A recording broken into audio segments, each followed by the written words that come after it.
Hai, apa kabar teman-teman? Kita sampai pada bagian 19b, kita akan membahas siapakah penulis Injil. Alkitab Perjanjian Baru itu ditulis dalam huruf Koine Greek atau Yunani Koine. Hurufnya seperti itu teman-teman. Ada kira-kira 24 huruf ya. Dan huruf yang saya lingkari warna merah itu adalah vokal atau vowelsnya, huruf hidupnya. Ya, alfa, epsilon, eta, iota, omikron, upsilon, dan omega. Anda bisa kenali di situ ya huruf-hurufnya ya teman-teman ya. Nah, Perjanjian Baru itu seluruhnya ditulis di dalam huruf Yunani. Sekarang kita mau melihat siapakah penulis kitab-kitab Perjanjian Baru dan kira-kira tahun berapa ditulisnya. Kalau Anda lihat dari tabel itu teman-teman, para sarjana itu menuliskan bahwa Injil Markus itu adalah Injil yang pertama kali ditulis. Ya, kira-kira antara tahun 50 sampai 60-an. Tetapi bukti-bukti internal dari tulisan bapak-bapak gereja, harusnya Injil Matius itu ditulis lebih dulu. Ya, jadi tidak pernah ada tradisi gereja ataupun tulisan dari bapak-bapak gereja bahwa Injil Markus itu terlebih dulu ditulis. Ya, ini hanya pendapat para sarjana. Nah, kemudian Injil Lukas dan Injil Matius itu kemungkinan berdekatan tulisannya ya. Injil Yohanes itu ditulis paling akhir. Ya, semua sepakat bahwa Injil Yohanes itu ditulis paling akhir, teman-teman. Yang menarik dari sini kalau Anda lihat, yang saya beri kotak merah. Surat-surat Rasul Paulus itu sudah beredar dan ditulis lebih dulu dibandingkan keempat Injil. Jadi kalau kita melihat surat Yakobus misalnya itu yang pertama kali ya tertanggal yang paling tua. Kemudian surat-surat Paulus itu sudah ditulis bahkan sebelum Injil-Injil itu ditulis teman-teman. Nah ini membuktikan apa? Ini membuktikan bahwa ketika Rasul Paulus menulis surat-suratnya, rasul-rasul lainnya itu masih hidup teman-teman. Dan mereka mereview, kemudian mereka membaca ajaran-ajaran yang diajarkan atau ditulis oleh Rasul Paulus. Jadi tuduhan Muslim bahwa Paulus itu menciptakan kekristenan tidaklah benar, ya, tidak berdasarkan bukti sejarah apapun. Ya, mereka mengatakan bahwa kami mengikuti Isa Al-Masih, kami adalah pengikut sejati Isa Al-Masih. Ya, kamu tuh pengikut Paulus katanya. Tetapi kalau kita melihat bukti sejarah dan evidence, ya, tidaklah benar bahwa Paulus yang menciptakan kekristenan karena ketika Paulus menulis surat-suratnya, Anda lihat di situ, ya, surat kepada jemaat di Roma, Korintus, Galatia, Efesus, Filipi. Pada waktu itu rasul-rasul masih ada, teman-teman. Ya, Rasul Yohanes masih hidup. Dan Rasul Yohanes itu menurut tradisi bapak-bapak gereja, dia menentang beberapa bidat-bidat. Ya, yang pada waktu itu ada, teman-teman. Sudah mulai muncul. Nanti kita ketika bicara mengenai bidat-bidat itu sudah mulai muncul kira-kira tahun 100 Masehi itu sudah mulai ada, ya. Nah, Rasul Yohanes dan rasul lainnya tidak ada yang pernah menentang tulisan Paulus. Hal ini membuktikan kesepakatan mereka di dalam ajaran gereja. Sekarang kita lihat surat-surat Paulus lainnya, teman-teman. Yang saya beri kotak merah itu adalah surat-surat Rasul Paulus. Tertanggalnya kira-kira 50-60-an ya, sama ya, nggak lebih dari tahun-tahun itu.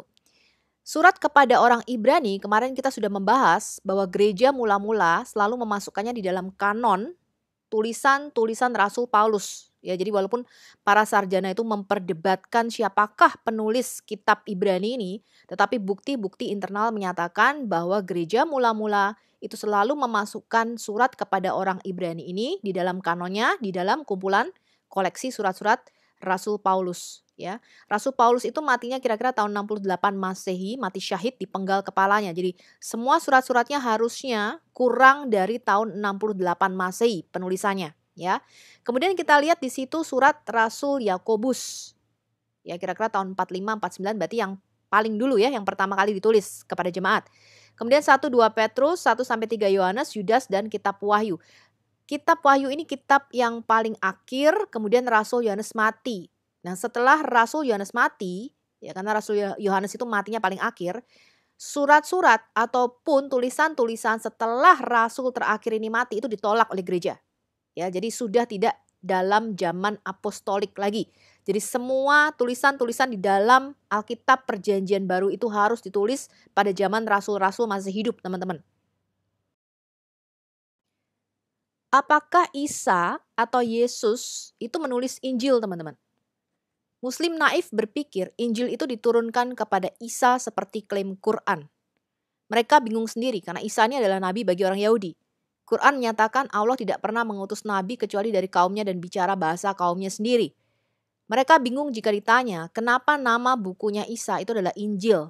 Injil ini bahasa Yunani artinya Evangelion. Ya, kemudian diaramaikan menjadi Injil.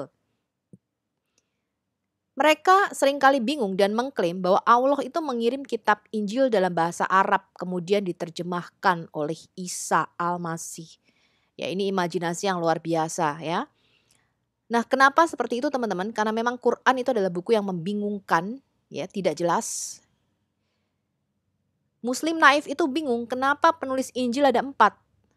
Kemudian mereka bertanya, siapa nih Matius, Markus, Lukas, dan Yohanes? Mereka mengatakan ini adalah hadits doif katanya. Lalu apa jawaban kita sebagai anak Tuhan teman-teman? Apakah kita ikut bingung? Atau kita bisa menjelaskan kepada saudara-saudara kita ini? Siapakah penulis Injil? Matius si pemungut cukai ini adalah salah satu rasul Yesus ring 1 ya, dari 12 rasul ya. Kemudian Yohanes Markus ini penulis Injil Markus adalah kemenakan Barnabas, teman seperjalanan Rasul Paulus dan adalah penterjemah sekaligus juru tulis Rasul Petrus. Dia juga adalah ring kedua dari 70 murid Yesus yang diutus Yesus ya. Tabib Lukas ini juga adalah ring kedua. Ya, murid ring kedua ya, yaitu lingkaran 70 murid Yesus. Yesus itu punya 2 ring ya. Yang pertama 12 rasul, ring keduanya 70 orang murid. 70 orang murid ini ya tercerai-berai teman-teman pada waktu itu. Kemudian setelah Yesus bangkit, Rasul Petrus kembali bertobat. Rasul Petrus ini mengumpulkan kembali ring kedua ini teman-teman. Ya, ke 70 murid Yesus. Ya, Tabib Lukas salah satunya. Tabib Lukas ini juga ada teman seperjalanan Rasul Paulus ya, bahkan dipenjara bersama dengan Rasul Paulus. Dan yang terakhir adalah Rasul Yohanes yang menulis Injil Yohanes. Ini adalah murid yang paling muda dan tentu saja yang matinya paling akhir ya.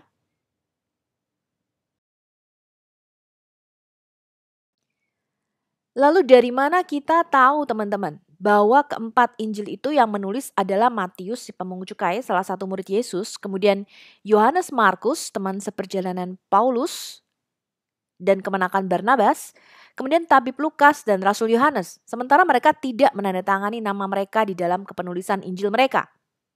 Kita dapat mengetahuinya dari kesaksian tulisan bapak-bapak gereja, dari tradisi mata rantai kesaksian yang tidak terputus dari para rasul. Gereja sudah mengakui mereka sebagai penulis itu dari tahun-tahun yang sangat awal di dalam sejarahnya. Eusebius di dalam menulis sejarah gereja pada akhir abad ketiga, ini memuji secara khusus keempat Injil itu yang ditulis oleh keempat penulis tersebut. Tentu saja menulis dengan kepenulisan sekitar 200 tahun setelah Injil ini disusun dapat membuat orang bertanya-tanya seberapa handal kesaksian Eusebius ini. Tapi Eusebius itu tidak membuat kesimpulan sendiri. Dia mengutip tulisan bapak-bapak gereja sebelumnya seperti Clemens dari Alexandria dan Papias. Seperti yang dikatakan di dalam kitab Taurat teman-teman, Ulangan 32 ayat 7. Ingatlah kepada zaman dahulu kala, perhatikanlah tahun-tahun generasi-generasi yang lalu. Tanyakan kepada ayahmu, maka ia akan memberitahukannya kepadamu. Kepada para tua-tuamu, maka mereka akan mengatakannya kepadamu. Faustus dari Milev ini adalah seorang uskup atau pemimpin agama Mani ya, dari Iran Persia. Jadi agama Mani ini merupakan campuran dari Zoroaster, Buddhisme, kemudian Kristen dan Yahudi. Jadi dia merupakan sinkritisme dari berbagai macam kepercayaan. Nanti kita akan membahas mengenai Nabi Mani ini teman-teman dari Persia dan pengaruhnya terhadap Islam. Jadi Nabi Mani ini mengklaim dia mendapatkan kunjungan malaikat yang dia klaim sebagai roh kembarannya yang dia kasih nama Jibril teman-teman. Kemudian Jibril ini mengatakan dia adalah penutup dari semua para nabi, penyempurna dari nabi-nabi sebelumnya dan diberikan satu kitab. Nah, nanti kita lihat persamaan-persamaannya. Nabi Mani juga mengklaim dia adalah Parakletos gitu ya, atau roh penghibur, roh kudus yang diutus oleh Yesus. Nah, nanti kita akan membahas secara khusus mengenai Manikisme dan pengaruhnya di dalam Islam. Kemudian Faustus dari Milev ini teman-teman, ini yang pertama kali tercatat ya di dalam sejarah yang kita tahu, yang mempertanyakan kepenulisan keempat Injil pada abad ketiga waktu itu ya dia, yang sudah menjadi tradisi gereja bahwa keempat Injil ini diatributkan kepada Matius, Markus, Lukas, dan Yohanes. Kemudian Santo Agustin dari Hippo yang tadinya menganut Manikisme, kemudian murtad, dia masuk menjadi orang Kristen. Santo Agustin ini menulis jawaban ya kepada Faustus di dalam bukunya Contra Faustum Manichaeum. Ini ditulis sekitar tahun 400 Masehi. Anda boleh baca bukunya online teman-teman, bagus sekali. Jadi bapak-bapak gereja kita seperti Tertullianus, Origen, ya kemudian Santo Agustin ini cerdas-cerdas teman-teman. Kalau Anda membaca apologetikanya itu berbobot. Jadi pertanyaannya tidak seperti Zakir Naik Ahmad Dedat sekarang ya. Ataupun Ustadz kaleng-kaleng apologetika yang baru muncul. Pertanyaannya nggak kayak gitu teman-teman. Jadi pertanyaan mereka tuh sangat-sangat berbobot kalau Anda membaca. Kemudian jawabannya juga bermutu teman-teman ya. Faustus ini tidak diragukan lagi adalah penentang kekristenan ortodok yang paling tajam, paling teguh, dan paling tidak bermoral di zaman Agustinus. Kemudian Faustus ini menyerang kitab suci, semua doktrin-doktrinnya, baik perjanjian lama maupun perjanjian baru yang berbeda dengan doktrin agama Mani yang dipegangnya. Mengenai apa teman-teman? Inkarnasi Kristus, kelahirannya dari seorang perawan, ini adalah salah satu poin utama serangannya kepada Alkitab. Dia juga membuat variasi di dalam catatan silsilah Injilnya sendiri. Jadi kalau kita lihat agama Mani inilah yang pertama kali mencatat bahwa Maryam, ya ini dihubungkan dengan Imron teman-teman. Ya, jadi agama Mani ini mencatat bahwa Maryam itu anaknya Musa teman-teman ya. Kemudian Musa ini anaknya Imron. Jadi silsilahnya ini sudah dipalsukan ya. Kemudian dia juga berargumen teman-teman, Injil di dalam bentuknya pada tahun itu ya 300-an itu bukan karya para rasul tapi sudah dipalsukan.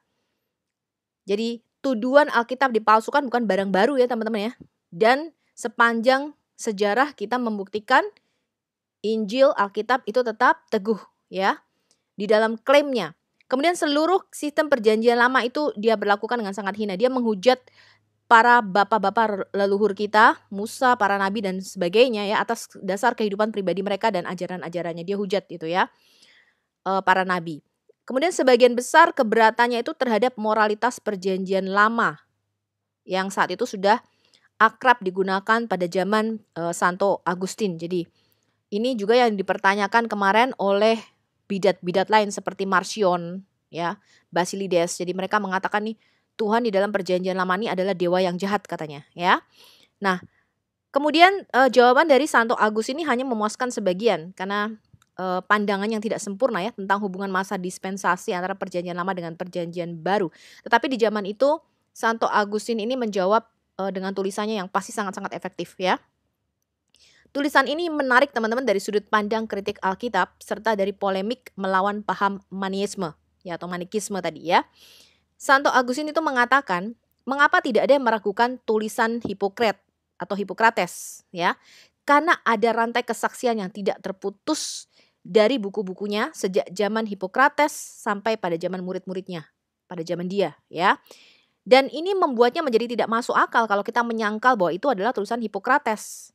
Ya karena ada kesaksian mata rantai yang tidak terputus. Ini memang tulisan Hippokrates gitu ya, secara turun-menurun, secara tradisi ya. Kemudian Santo Agustin mengatakan bagaimana kita tahu penulisnya adalah Plato atau Aristoteles, Cicero atau Varro dan lain-lain. Bukankah kita tahu itu tulisan mereka dari rantai kesaksian yang tidak terputus. Dan hal ini dicatat di dalam tulisan Santo Agustin dari Hippo Against Faustus ya tahun 400 Masehi teman-teman. Ini adalah kesaksian Tertullian dari Kartago atau Tertullianus. Ya ini bapak gereja kita yang juga pertama kali menamakan doktrin gereja dengan Trinitas ya. Jadi istilah Trinitas itu berasal dari Tertullianus. Dia hidup sekitar tahun 160 sampai 225 Masehi. Di dalam bukunya Against Marcion atau melawan bidat Marcion, dia menulis, aku meletakkan dasar tulisanku dan memulai dengan pernyataan dokumen-dokumen Injil yang ditulis rasul-rasul. Dan bahwa tugas menyebarkan Injil ini dibebankan kepada mereka oleh Tuhan sendiri. Singkatnya dari antara para rasul, Yohanes dan Matius itu menanamkan di dalam diri kita iman. Sementara dari antara para rasul, Lukas dan Markus menegaskannya kembali. Jadi dia menulis Injil ini ditulis oleh Matius dan Yohanes para rasul Kemudian Lukas dan Markus ini adalah orang-orang apostolik atau orang-orang yang diutus, ya, kaum rasuli. Injil Markus ini adalah catatan dari khotbah Petrus di Roma, teman-teman. Ya, itu tulisannya, ya, dan kesaksian ini sama semuanya, ya.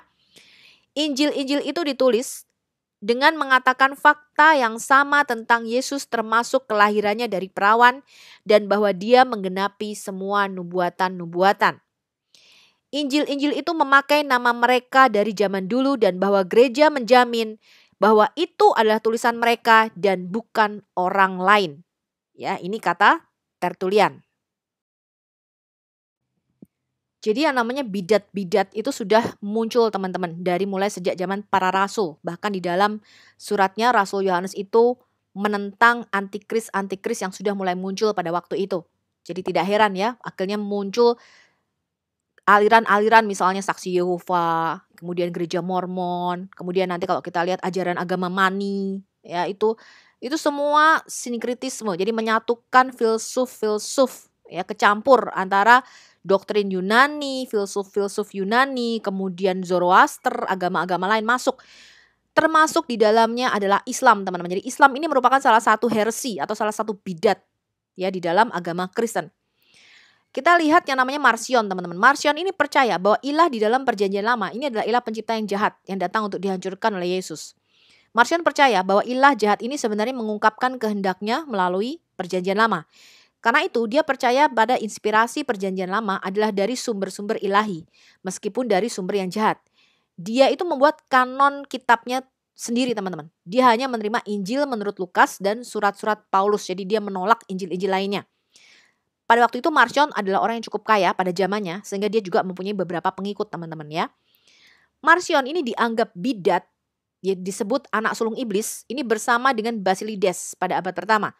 Ajaran Basilides tentang Allah ini bahwa pada mulanya tidak ada Tuhan. Ya, Yesus itu nggak ada, teman-teman. Yang ada hanya Tuhan tertinggi. Pemikiran Basilides itu menekankan Allah itu melahirkan yang namanya nous atau pengertian. Dan dari nous ini lahirlah makhluk rohani. Mulai dari logos, firman, pronesis, sofia, kebijaksanaan, dinamis, ya, ada kekuatannya, erene, ya. Nah, makhluk-makhluk rohani ini kemudian menciptakan lapisan langit sampai 365 lapisan. Jadi kalau konsep Yahudi, langit itu ada 3 lapisan, ya, atmosfer, kemudian tempat di mana matahari, bulan, bintang yang kita sebut dengan semesta, ya, alam semesta, universe. Kemudian langit ketiga itu adalah tempat surga, ya, tempat dimensi spiritual, ya. Tapi kalau Islam itu ada 7 lapisan langit. Nah, Basilides lebih jauh lagi, teman-teman, 365 lapisan katanya, ya. Lapisan tersebut dikuasai oleh roh-roh dan malaikat-malaikat. Nah, yang penting, teman-teman, yang saya beri warna merah itu adalah ajaran Basilides tentang Yesus. Jadi dia menolak kemanusiaan Yesus itu cuma nampak saja sebagai roh, ya. Padahal dia selalu tidak punya tubuh. Jadi Yesus itu cuma roh, teman-teman. Dia tidak punya tubuh. Dia menyangkal kemanusiaan Yesus, ya. Basilides mengatakan bahwa Yesus itu tidak menderita kematian. Simon dari Kirene itu mati menggantikan Yesus. Jadi Yesus itu hanya seolah-olah seperti manusia, tetapi dia sebenarnya adalah roh sepanjang masa. Jadi pada abad pertama, kodrat ganda Yesus ini sudah terpecah 2. Jadi ada satu sekte yang menolak kemanusiaan Yesus, kemudian sekte lain yang disebut Gnostik itu menolak keilahian Yesus. Jadi mengatakan Yesus cuma manusia, cuma sekedar nabi. Ya, jadi mereka susah untuk mengerti kodrat ganda Sang Firman itu, teman-teman. Kemudian Tertullianus itu menulis di dalam bukunya, ya, Against Heresy bab 36. Saya sudah kasih linknya di situ, Anda bisa baca dalam bahasa Inggris lengkap. Tertullianus itu menyatakan bahwa Injil yang otentik, autografa atau tulisan tangan para rasul itu masih ada sampai pada abad kedua Masehi, pada zamannya, ya. Dia menulis demikian, teman-teman. Datanglah sekarang kamu yang ingin memuaskan keingintahuanmu dengan lebih baik. Jika kamu mau meneguhkan karya keselamatanmu, meneguhkannya di atas gereja-gereja kerasulan, di mana tahta para rasul masih teguh di tempat mereka, di mana tulisan otentik mereka sendiri masih dapat dibaca, mengucapkan suara dan mewakili wajah masing-masing. Akaya sangat dekat dengan kamu, di mana kamu bisa ke Korintus, karena kamu tidak jauh dari Makedonia. Kamu bisa ke Filipi, dan di sana juga kamu bisa ke Tesalonika. Karena kamu dapat menyeberang ke Asia, kamu bisa ke Efesus. Karena terlebih lagi kamu dekat dengan Italia, kamu bisa ke Roma, yang daripadanya kami diberikan otoritas oleh para rasul itu sendiri.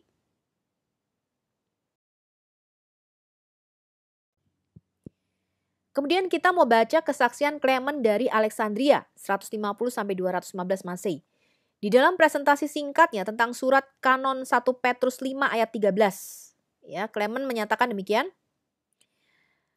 Clement menulis, Injil dengan silsilah Yesus itu adalah yang pertama ditulis, supposedly ini mungkin Injil Matius, ya. Kemudian Injil Markus ditulis atas permintaan tentang khotbah Petrus di Roma. Dan Injil Yohanes yang terakhir ditulis atas permintaan seorang teman. Dia menulis demikian juga teman-teman. Markus itu pengikut Petrus. Ada bersama Rasul Petrus ya. Yang secara terbuka mengkhotbahkan Injil di Roma di hadapan beberapa kesatria kaisar. Para pembesar kaisar ya. Dan mengucapkan banyak kesaksian tentang Kristus. Kepada mereka yang memintanya untuk memberikan catatan tentang hal-hal yang telah dikatakan Petrus. Dia menulis Injil yang disebut Injil Markus dari hal-hal yang dikatakan oleh Petrus. Sama seperti Lukas diakui sebagai pena yang menulis kisah para rasul dan sebagai penterjemah dari surat Paulus kepada orang-orang Ibrani.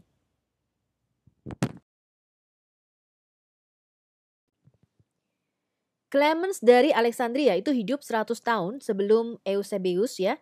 Dan dia berpendapat bahwa Markus menulis Injilnya itu diambil dari pengajaran langsung Rasul Petrus. Jadi karena Markus ini adalah penterjemah dan juru bahasa, juga juru tulis dari Rasul Petrus ya. Dia juga mencatat bahwa Markus ini adalah Johannes Markus yang disebutkan oleh Petrus di dalam 1 Petrus 5 ayat 15. Hal ini dicatat oleh Eusebius di dalam bukunya Ecclesiastical History atau Sejarah Gereja. Dia kemudian menyatakan bahwa tulisan Markus tentang Injil, jadi Markus itu menulis Injil Markus ketika Rasul Petrus masih hidup. Yohanes Markus ini disebutkan di dalam Kisah Para Rasul sebagai kemenakan Barnabas dan juga pernah tinggal bersama Paulus di Roma. Catatan awal Markus tentang kehidupan Yesus secara luas diyakini telah ditulis oleh Yohanes Markus, seorang anggota Yahudi dari komunitas Kristen awal di Yerusalem, yang rumahnya adalah tempat orang Kristen pertama kali berkumpul. Lihat di Kisah Para Rasul 12 ayat 12 ya. Yohanes Markus sebagai remaja ini mungkin mengenal Yesus dengan baik.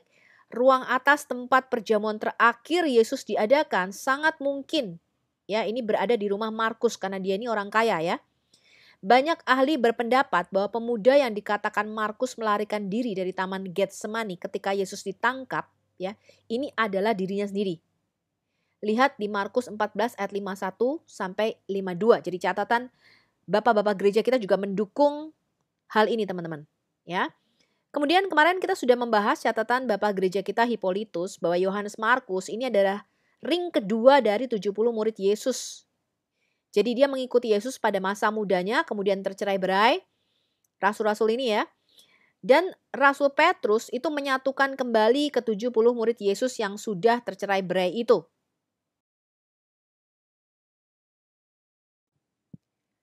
Setelah kematian dan kebangkitan Yesus, Markus mendengar kisah langsung tentang kehidupan dan ajaran Yesus dari Petrus dan rasul-rasul lainnya. Sebagai seorang pemuda, dia melakukan perjalanan melintasi Siprus dengan Paulus dan Barnabas yang adalah pamannya. Ini kira-kira tahun 46 Masehi ya, sebelum akhirnya kembali ke Yerusalem. Lihat juga Kisah Para Rasul 12 ayat 25 dan Kisah Para Rasul 15 ayat 37 sampai 39. Dia kemudian menghabiskan 2 tahun di Roma, kira-kira tahun 60 sampai 62 Masehi, ketika Paulus berada di bawah tahanan rumah menunggu persidangannya di hadapan Kaisar Nero. Sangat mungkin bahwa Injil Markus ini ditulis sekitar waktu itu dengan mengandalkan keakuratan pada kisah-kisah yang telah didengar penulis dari Petrus dan para rasul lainnya. Markus kemudian dikirim oleh Paulus ke gereja di Kolose. Tapi Paulus meminta Timotius untuk membawa Markus kembali dari Kolose ke Roma tepat sebelum kematiannya pada tahun 67 Masehi. Lihat di Kolose 4 ayat 10 dan 2 Timotius 4 ayat 11. Kita tahu bahwa Yohanes Markus itu kembali ke Roma sekitar waktu ini ketika Petrus mengirimkan salam dari Markus dalam surat pertama kepada orang-orang percaya di Asia Kecil. ditulis tahun 67 Masehi sesaat sebelum Petrus dieksekusi. Lihat juga 1 Petrus 5 ayat 13. Ketika Markus berusaha menjelaskan adat istiadat Yahudi di Markus 7 ayat 3-4 dan 15 ayat 42, dia mungkin berbicara kepada pembaca yang termasuk orang bukan Yahudi dan mungkin telah menulis Injil atau kabar baik ini untuk orang-orang percaya yang ada di Roma.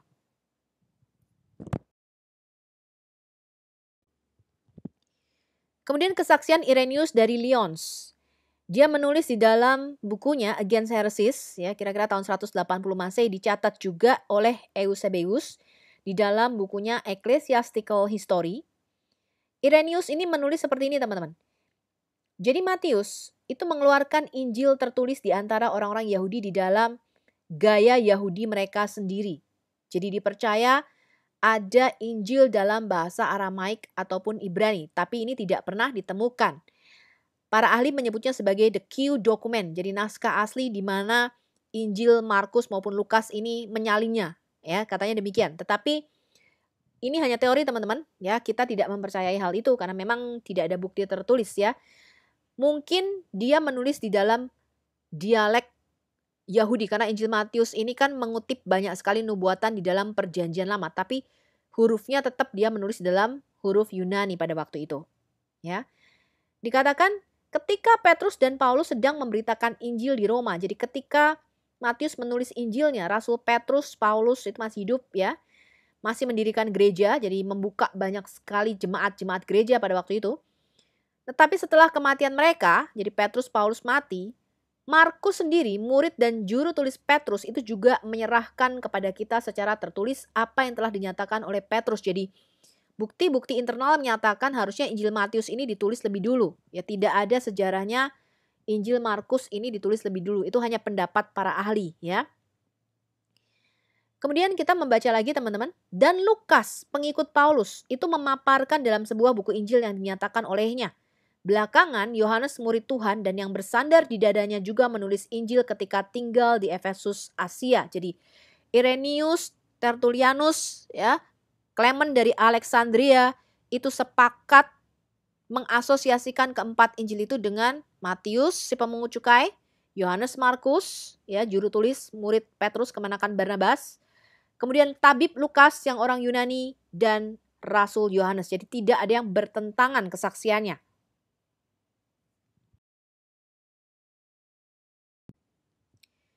Kesaksian Papias dari Hierapolis, ini kira-kira tahun 125 Masehi, jadi ini sangat dekat dengan sejarah, ya. Dicatat di dalam Eusebius.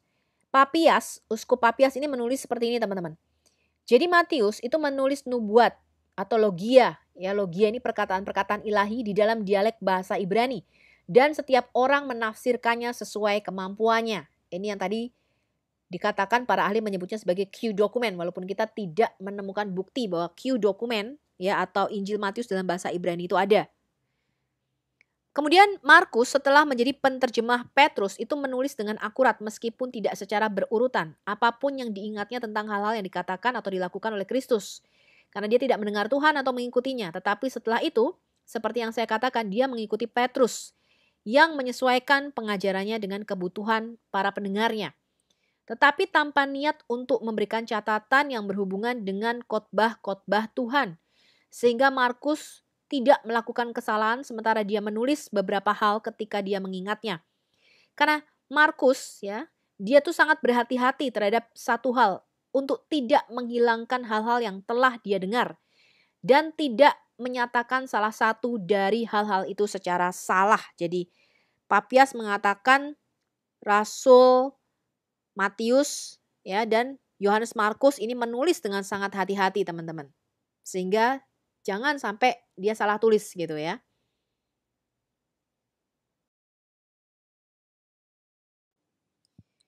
Kesaksian Papias ini menjadi sangat penting, teman-teman. Sementara tulisan-tulisan Clement dari Alexandria itu 1 abad, ya, setelah Injil ditulis, Eusebius mengutip sumber tulisan sebelumnya yaitu Uskup Papias, ya. Richard Bauckham mencatat bahwa tulisan-tulisan Papias itu walaupun disusun, ya, atau ditulis sekitar tahun 110 Masehi, ini merupakan refleksi dari penyelidikan sebelumnya ketika Uskup Papias itu mengumpulkan laporan lisan dari para murid yang merupakan murid langsung dari para rasul atau para rasul itu sendiri. Bauckman mencatat periode yang dia bicarakan itu harus sekitar tahun 80 Masehi. Menurut Craig Blomberg, Papias menyatakan Yohanes Markus yang melayani sebagai juru bahasa Rasul Petrus itu menulis dengan akurat semua yang dia ingat, bukan secara berurutan, ya, tetapi dari hal-hal yang dikatakan dan dilakukan oleh Tuhan Yesus. Eusebius abad keempat itu memberitahu kita bahwa Uskup Papias ini pada abad-abad pertama dan kedua itu mengatakan Rasul Yohanes sebagai penatua gereja itu memberitahu Papias bahwa Yohanes Markus itu menulis Injil ini berdasarkan ingatan Rasul Petrus. Jadi Rasul Papias atau Uskup Papias ini mendengar sendiri dari Rasul Yohanes, ya, bahwa Injil Markus itu ditulis oleh Yohanes Markus berdasarkan memori atau ingatan daripada Rasul Petrus.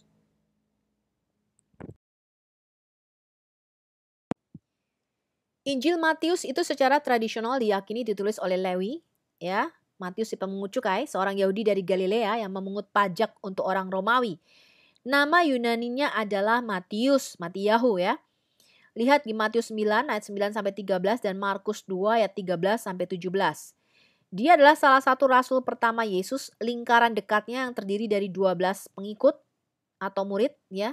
Kemudian yang dikirim keluar untuk memberitakan kabar baik atau Injil. Lihat di Matius 10 ayat 2 sampai 5. Catatan Matius tentang kehidupan Yesus itu ditulis antara tahun 70 sampai 80 Masehi. Terutama ditujukan untuk para pembaca orang Yahudi. Penekanan khususnya adalah untuk meyakinkan pembacanya bahwa Yesus benar-benar Mesias atau Almasih atau Kristus yang diurapi, yang dijanjikan oleh para nabi di Perjanjian Lama. Sebagai hasilnya, banyak bagian dalam Injil Matius itu mengutip Perjanjian Lama untuk menunjukkan bahwa Yesus itu memenuhi nubuatan, ya, atau harapan yang dimiliki oleh orang Yahudi tentang Mesias pada zaman Perjanjian Baru. Karena itu Matius memulai narasinya dengan silsilah yang panjang untuk memastikan bahwa Yesus adalah keturunan Raja Daud. Lihat di Yesaya 9 ayat 7 dan Matius 1 ayat 1 sampai 17. Dia bercerita tentang orang Majus, ya, itu peramal atau ahli perbintangan, ya, orang bijak dari Mesopotamia yang datang ke Bethlehem setelah kelahiran Yesus mencari raja orang Yahudi yang baru lahir. Hal ini menggenapi nubuatan Mika 5 ayat 2 dan Matius 2 ayat 1 sampai 12. Dia kemudian berusaha untuk menunjukkan bagaimana Yesus itu adalah nabi seperti Musa. Lihat di Ulangan 18 ayat 15 sampai 18, kemudian Matius 21 ayat 11, Anda bisa bandingkan. Kemudian Matius juga menulis Yesus adalah sang anak manusia yang dijanjikan di Daniel 7 ayat 13 sampai 14 dan Matius 11 ayat 18 sampai 19. Tema utama Injil Matius adalah bahwa Yesus itu adalah sang Mesias atau Kristus yang dinubuatkan oleh para nabi di Perjanjian Lama yang menggenapi hukum Musa, ya. Lihat di Matius 7 ayat 17 sampai 20.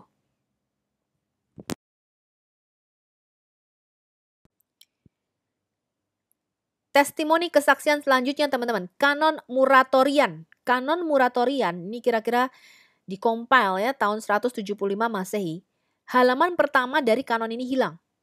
Di halaman kedua itu tertulis demikian, teman-teman. Buku ketiga dari Injil itu adalah menurut Lukas. Lukas adalah tabib terkenal. Setelah kenaikan Kristus, ketika Paulus membawanya sebagai orang yang sangat bersemangat, sangat giat, ya, untuk melakukan hukum Taurat, menyusunnya atas namanya sendiri, menurut kepercayaan umum itu. Namun dia sendiri tidak melihat Tuhan di dalam daging dan karena itu ketika dia dapat memastikan setiap peristiwa maka dia mulai menceritakan kisah sejak kelahiran Yohanes Pembaptis. Injil yang keempat adalah Injil Yohanes. Ini salah satu dari para murid, ya. Injil Yohanes ini ditulis karena para murid Rasul Yohanes dan penatua gereja itu mendesak Rasul Yohanes untuk menulis pada waktu itu, ya. Mungkin ini menurut catatan bapak-bapak gereja karena sudah banyak bidat-bidat. Jadi ajaran-ajaran antikris pada waktu itu, ajaran-ajaran sesat, ya. Makanya kalau Anda baca surat-surat Yohanes itu dia sudah menulis tentang antikris, ya, sudah ada roh antikris pada waktu itu yang menolak Yesus sebagai Mesias, sebagai Tuhan, ya. Kemudian murid-muridnya mendesak gitu loh. Tulis mumpung kamu masih hidup katanya, ya. Nah, Muratorian fragmen 13-16 itu tertulis demikian. Pada malam yang sama diwahyukan kepada Andreas, salah satu dari para rasul. Jadi kanon Muratorian ini mengkonfirmasi bahwa salah satu dari rasul Andreas itu hidup juga cukup lama ya. Kemudian Rasul Andreas menyatakan bahwa Yohanes itu harus menulis semua yang dia ketahui dengan namanya sendiri. Sementara murid-murid lainnya, ya murid-murid Yesus itu akan mereview tulisannya katanya. Jadi Andreas mendapatkan inspirasi atau pewahyuan ya dari Roh Kudus mungkin ketika dia berdoa ya. Kemudian Rasul Andreas mengatakan kepada Rasul Yohanes, kamu harus tulis nih ya apa yang kamu ketahui tentang Yesus. Kemudian kita yang masih hidup ini kita akan menyeleksi, menyortir tulisanmu. Bener nggak gitu yang kamu tulis ya. Ceritanya begitu teman-teman ya.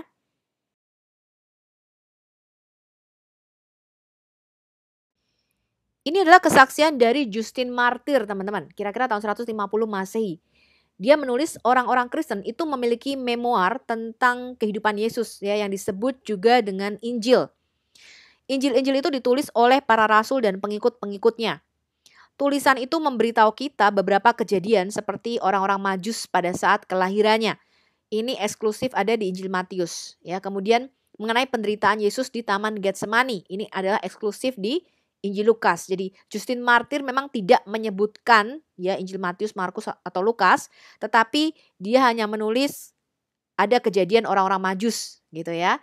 Kemudian mengenai penderitaannya ketika dia berpeluh ya mengeluarkan darah di Taman Getsemani, dia bergumul di situ. Itu ditulis oleh Justin Martyr.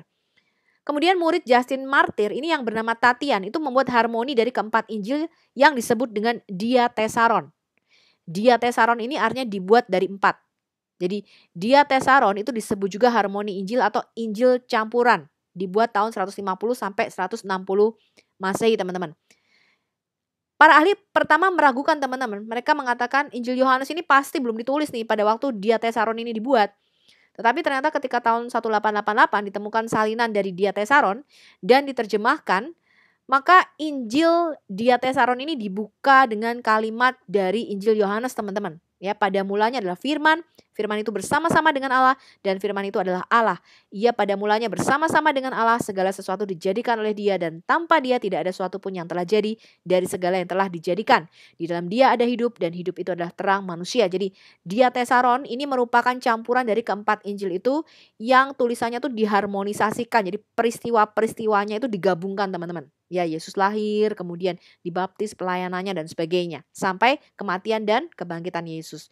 Injilnya cukup bagus teman-teman ya. Diatesaron ini merupakan salah satu karya sastra yang sangat luar biasa dari Bapak Gereja kita. Justin Martyr itu juga menulis di dalam bukunya The First Apology atau Apologetika pertama. Ya, buku ini ditujukan kepada Kaisar Romawi Antonius Pius. Pada bab 67, dia menulis sekitar tahun 150 Masehi. Ada linknya di situ kalau Anda mau baca lengkap. Ya, The First Apology dari Justin Martyr. Dan pada hari yang disebut hari Minggu, ya hari pertama, hari Ahad, ya, semua yang tinggal di kota ataupun di desa itu berkumpul bersama di satu tempat dan memoir para rasul atau tulisan nabi-nabi dibacakan selama waktu yang diizinkan. Jadi kebiasaan untuk berkumpul pada hari Minggu itu sudah dilakukan sejak zaman para rasul teman-teman. Ya. Memori para rasul ini disebut Injil oleh gereja. Ini menurut Justin Martyr.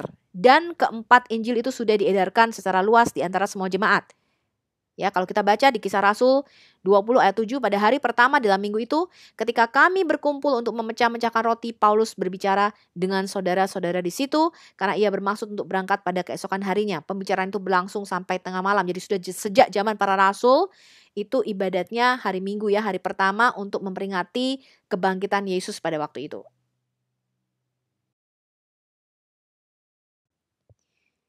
Ini adalah diatesaron teman-teman atau harmoni Injil di dalam bahasa Arab diterjemahkan oleh Abul Faraj Al-Tayyib. Dia menerjemahkan diatesaron ini pada abad ke-11. Ini adalah kesaksian terakhir dan sangat unik teman-teman. Adalah kesaksian dari tulisan Celsus, seorang pagan, ya penganut Yunani pagan anti-Kristen. Celsus itu mengkritik semua doktrin Kristen. Dia menulis di dalam bukunya Aletes Logos atau The True Word tahun 178 Masehi. Dia mengkritik semua doktrin Kristen. Di dalam bukunya itu dia mengutip banyak sekali kutipan perkataan-perkataan dari keempat Injil. Dia seorang yang sangat pintar, ya, dia mengolok-olok doktrin dan ajaran Kristen. Di dalam tulisannya itu semuanya diambil dari keempat Injil dan tidak ada yang diambil dari Injil Gnostik atau tulisan-tulisan di luar Injil Matius, Markus, Lukas, dan Yohanes. Dia menulis demikian, teman-teman. Dia menarik kesimpulan, saya bisa menulis dan mengkritik banyak hal tentang Yesus. Tetapi semua yang saya tulis, saya ambil dari kitab-kitab yang kalian miliki sendiri untuk melukai kalian dengan senjata kalian sendiri. Ini tulisannya. Ironis ya teman-teman ya, tulisannya ini justru menjadi sumber untuk mencocokkan semua manuskrip Injil yang kita punya sekarang. Ya, karena dia banyak mengutip keempat Injil Perjanjian Baru ini, teman-teman ya. Bapak gereja kita Origen dari Alexandria itu menulis jawaban untuk menentang Celsus di dalam bukunya Contra Celsum. Ini pernah saya singgung ya. Tahun 248 Masehi atas desakan Uskup Ambros. Ya, Uskup Ambros ini yang membawa Santo Agustinus dari Hippo untuk bertobat ya dari agama Mani terus kemudian menjadi orang Kristen pada waktu itu.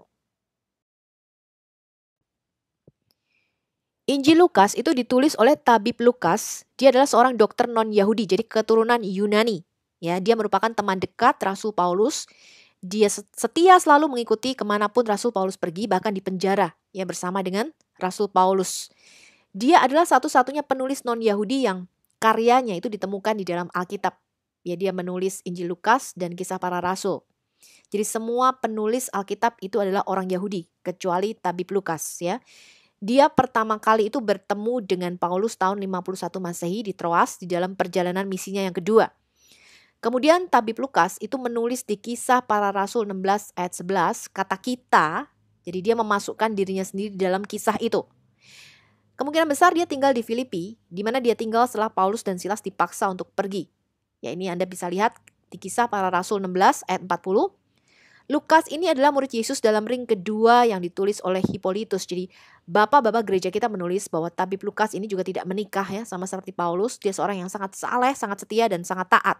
Ya, Lukas itu menulis Injilnya untuk pembaca non-Yahudi setelah diminta untuk menceritakan kehidupan dan ajaran Yesus oleh seorang teman Romawi yang dia sebut sebagai Theophilus, artinya kekasih Tuhan.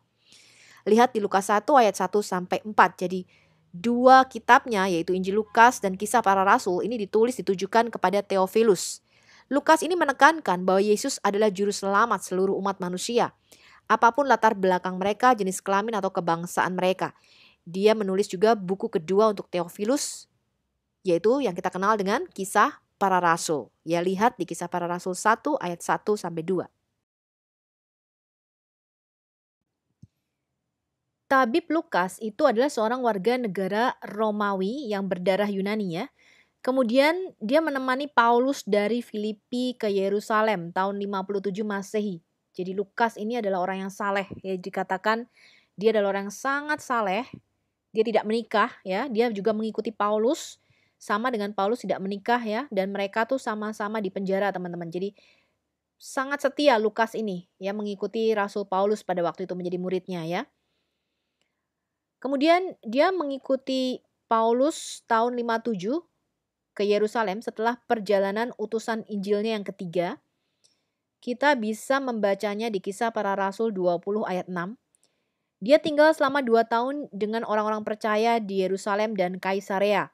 Selama waktu itu dia mungkin bertemu dalam banyak kesempatan dengan komunitas Kristen Yahudi di rumah Yohanes Markus di Yerusalem. Bersama dengan Aristarkus, dia kemudian melakukan perjalanan dengan Paulus ke Roma tahun 60 Masehi. 2 tahun berikutnya dihabiskan bersama Paulus di Roma, sementara Paulus berada di bawah tahanan rumah, menunggu persidangan di hadapan Kaisar Nero. Lihat referensinya di 2 Timotius 4 ayat 11. Mungkin selama 2 tahun di Roma ini, tahun 60-62, ini Lukas menulis Injilnya. Dia tampaknya telah menyelesaikan Injilnya dan Kisah Para Rasul itu sebelum tahun 64 Masehi.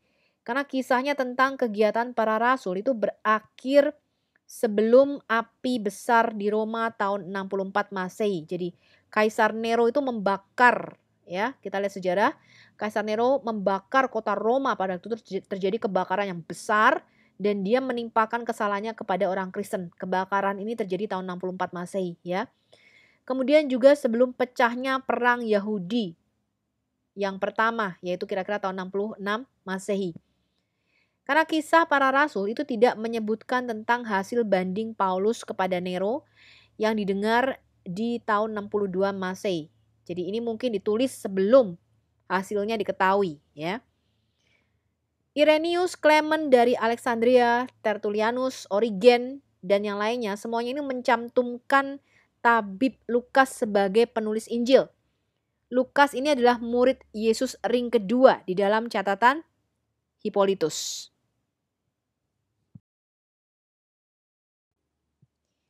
Jadi kesimpulan kita, Lukas ini mungkin menulis Injil dan kisah para rasul saat tinggal bersama Paulus di Roma kira-kira tahun 60 sampai 62 Masehi. Karena kemungkinan bahwa Yohanes Markus ini juga tinggal bersama Paulus pada waktu yang sama, ini bisa membantu kita menjelaskan mengapa sebagian besar Injil Lukas dan Markus ini sangat mirip. Sebagian besar perbedaannya di dalam penekanan itu dihasilkan oleh fakta bahwa Injil Markus ditulis dari sudut pandang seorang Kristen Yahudi, sementara Lukas itu menulis sebagai orang percaya bukan Yahudi.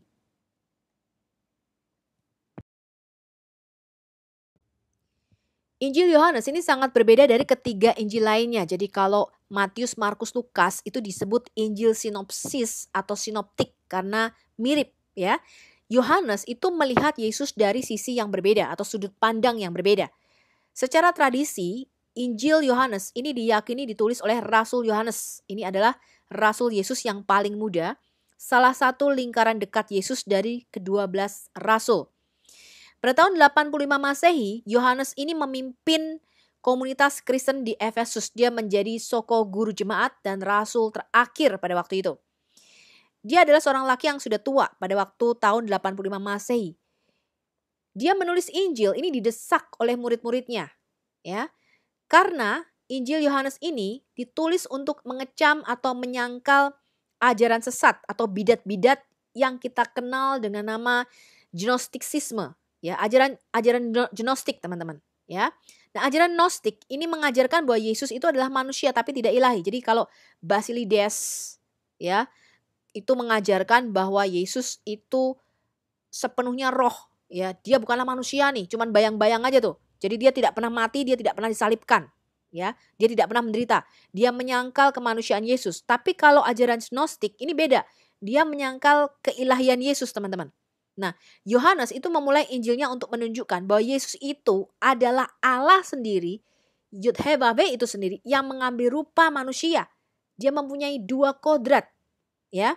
Nah, hal ini masih merupakan kepercayaan mendasar orang Kristen sampai saat ini. Yohanes itu menulis 3 surat kepada orang percaya, ya, atau orang-orang Kristen itu antara tahun 85 sampai 88 Masehi. Untuk mengecam ajaran Gnostik ini, teman-teman. Lihat referensinya di 1 Yohanes 1 ayat 1 sampai 4, 2 Yohanes 1 ayat 7 sampai 11, dan 3 Yohanes 1 ayat 3 sampai 4. Dan ia mungkin menulis Injilnya tuh sangat singkat ya, sebelum tahun 85 Masehi. Penekanan Injil Yohanes itu adalah bahwa Yesus adalah firman Allah yang selalu bersama dengan Allah. Dia ada di dalam Allah. Ini adalah wahyu Allah yang luar biasa dalam bentuk manusia. Lihat di Yohanes 1 ayat 1 sampai 14. Jadi sang firman itu menjadi daging yang mengambil rupa manusia. Karena itu Injil Yohanes ini sangat unik dan menarik untuk dibaca bersama dengan kisah Injil lainnya yang lebih konvensional tentang kehidupan dan pengajaran Yesus.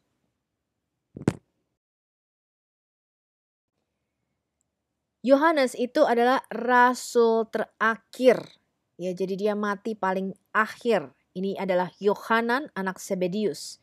Setelah menyelesaikan Injilnya dan 3 suratnya kepada gereja-gereja di wilayah sekitar Efesus, Rasul Yohanes ini diasingkan oleh Kaisar Romawi, Domitianus ke Pulau Patmos. Di sini dalam tahun 90 Masehi dia menulis kitab Wahyu. Wahyu yang dia terima dari Yesus Kristus tentang hari-hari terakhir. Lihat juga di Wahyu 1 ayat 1 sampai 3. Dia kembali ke Efesus tahun 96 Masehi, dia mati dan dimakamkan di sana. Ketiga Injil yaitu Matius, Markus, Lukas itu kalau kita hitung tariknya ya atau tahunnya itu harusnya ditulis di bawah tahun 70 Masehi karena tidak menyebutkan penghancuran bait suci di Yerusalem yang merupakan peristiwa sejarah dan sangat penting ya. Gaya kepenulisannya adalah pra-penganiayaan jemaat. Dia tidak menyebutkan bahwa pada waktu itu Kaisar Romawi menganiaya jemaat Kristen. Penganiayaan jemaat itu kira-kira dimulai pada zaman Kaisar Nero tahun 64 Masehi ya, ketika dia membakar sebagian besar kota Roma pada waktu itu dan menyalahkan orang Kristen sehingga orang Kristen itu dikasih makan ke gladiator, ke singa-singa, kemudian dijadikan apa? Jadikan obor, dibakar, teman-teman, ya. Begitu juga dengan Kisah Para Rasul, itu kalau kita hitung harusnya ditulis kira-kira tahun 60 Masehi karena menyebutkan pergantian pemerintahan dari Felix ke Festus. Jadi plus minus 2 tahun ya, sebelum tahun 60, tahun 58 atau sesudah tahun 60, tahun 62, antara tahun itu teman-teman ya. Kesaksian siapa penulis Injil ini tertulis di dalam dokumen bapak-bapak gereja kita dengan sama, tidak ada yang bertentangan. Tidak ada bapak-bapak gereja kita menyatakan, oh itu yang nulis Andreas, oh itu yang nulis Barnabas gitu ya. Enggak, semuanya sama ya. Padahal mereka itu lokasinya berbeda, tersebar jauh ya. Dan belum ada telepon pada waktu itu ya. Jadi nggak bisa janjian. Kemudian waktunya juga tidak bersamaan. Nah, kalau kita meragukan siapa penulis Injil dari catatan tradisi ataupun bapak-bapak gereja, kita juga harus mempunyai standar yang sama. Kita juga bisa meragukan ya tulisan Tacitus misalnya, yang hanya disebutkan sekali oleh Jerome 300 tahun kemudian. Kemudian tulisan Thukydides itu disebutkan oleh Polybius 200 tahun kemudian. Ya. Kemudian perjanjian baru ini dikuatkan oleh 6 kesaksian dalam waktu kurang dari 50 tahun. Tadi yang terdekat adalah Papias, di mana Papias ini ketemu dengan Rasul Yohanes ya. Jika kita tidak mempercayai kesaksian siapa penulis Injil dari tradisi bapak-bapak gereja, maka kita juga tidak punya alasan untuk percaya kepada tulisan Plato atau Aristoteles. Ya, karena mereka itu hanya bisa diketahui kalau itu tulisan Plato dan Aristoteles ya. Itu hanya kita bisa ketahui dari rantai narasi para muridnya yang tidak terputus. Sekarang ini yang penting teman-teman, yang saya kasih warna merah. Untuk mengetahui apakah dokumen itu asli atau palsu, atau pemalsuan sejarah yang ditulis tidak sejaman, ya, apakah dokumen itu benar-benar ditulis oleh Markus tahun itu gitu ya, tahun 60-an, ditulis oleh Matius gitu ya, tahun 50-an, atau ditulis kira-kira tahun 300 misalnya. Ya, beratus-ratus tahun setelahnya. Bagaimana caranya kita tahu teman-teman? Kita harus memeriksa dokumen tulisan tersebut yang harus menyebutkan dengan benar nama kota-kota, penguasa pada zaman itu, segi-segi sosial budaya, geografi yang tepat, dan adat istiadat zaman itu. Inilah cara kita mengidentifikasikan keaslian dokumen sejarah itu. Jadi yang tertulis dalam Alkitab itu harus bisa diverifikasi dengan bukti eksternal non-Alkitab lainnya, yaitu bukti sejarah. Kita mempunyai sumber sekunder atau non-Alkitab yang mengkonfirmasi tentang kehidupan Yesus dan pelayanannya. Saya sudah sebutkan di video saya sebelumnya bukti kematian Yesus dan kehidupannya. Dari Yosefus, Lucian dari Samosata, Marabar Serapeon, Plinius Muda, Suetonius, Tacitus, dan dari sumber Yahudi sendiri yaitu Talmud, teman-teman.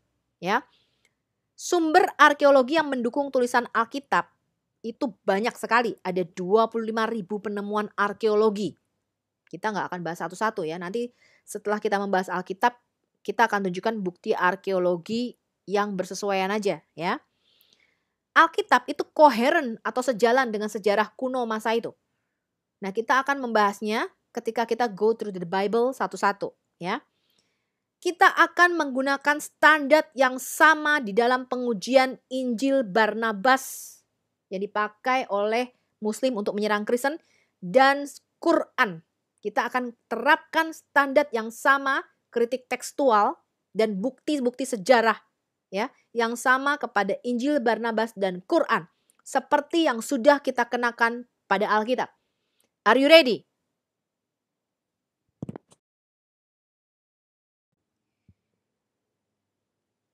Ini adalah 4 prinsip kitab wahyu ilahi, teman-teman. Yang pertama tandanya apa? fulfilled prophecies, nubuatan yang digenapi. Jadi bagaimana kita tahu sebuah kitab itu diklaim berasal wahyu, inspirasi dari Tuhan yang sejati? Tandanya apa? Fulfilled prophecies, nubuatan yang digenapi. Dan nubuatannya itu tidak boleh bertentangan dengan wahyu nabi-nabi sebelumnya. Kenapa teman-teman? Karena Tuhan mengatakan, ujilah aku, tes katanya. Di Yesaya 46 ayat 9 sampai 10. Akulah Yahweh dan tidak ada yang lain. Akulah Yahweh dan tidak ada yang seperti aku. Yang apa? Memberitahukan akhir segala sesuatu dari sejak awalnya.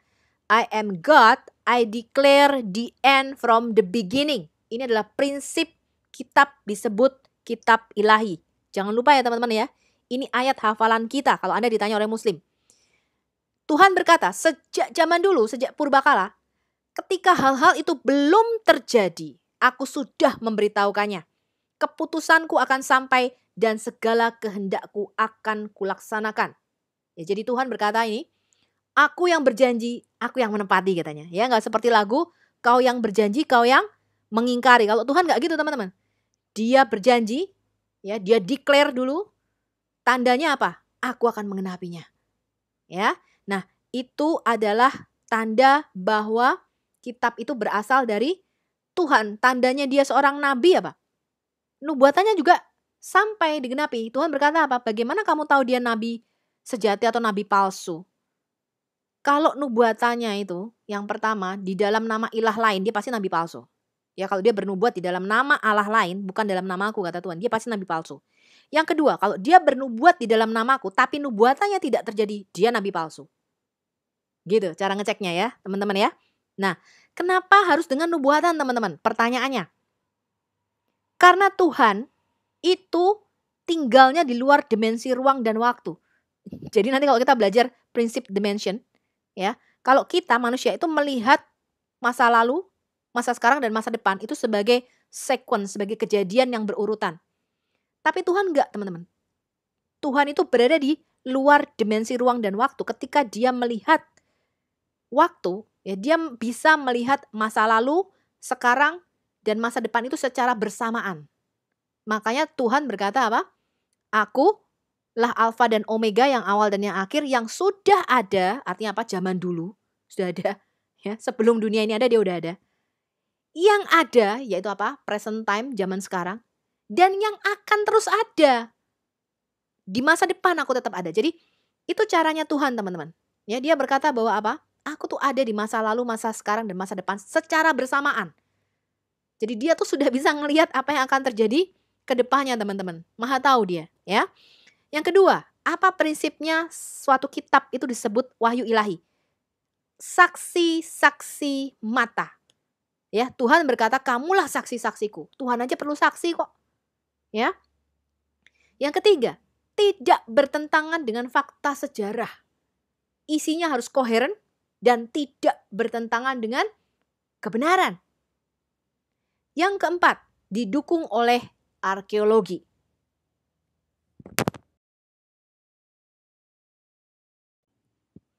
Sekarang kita mau lihat tuduhan Muslim teman-teman. Mereka mengatakan, saya sudah tahu memang Injil sudah dipalsukan. Dan buktinya ditemui sekarang. Apa jawaban kita? Iya kah? Katanya, di mana palsunya? Nah, kalau Anda menuduh, Anda harus tahu dulu bagaimana proses Alkitab itu dibentuk, teman-teman. Jangan asal nuduh supaya kelihatan cerdas. Sekarang kita mau belajar ya, varian teks di dalam Perjanjian Baru.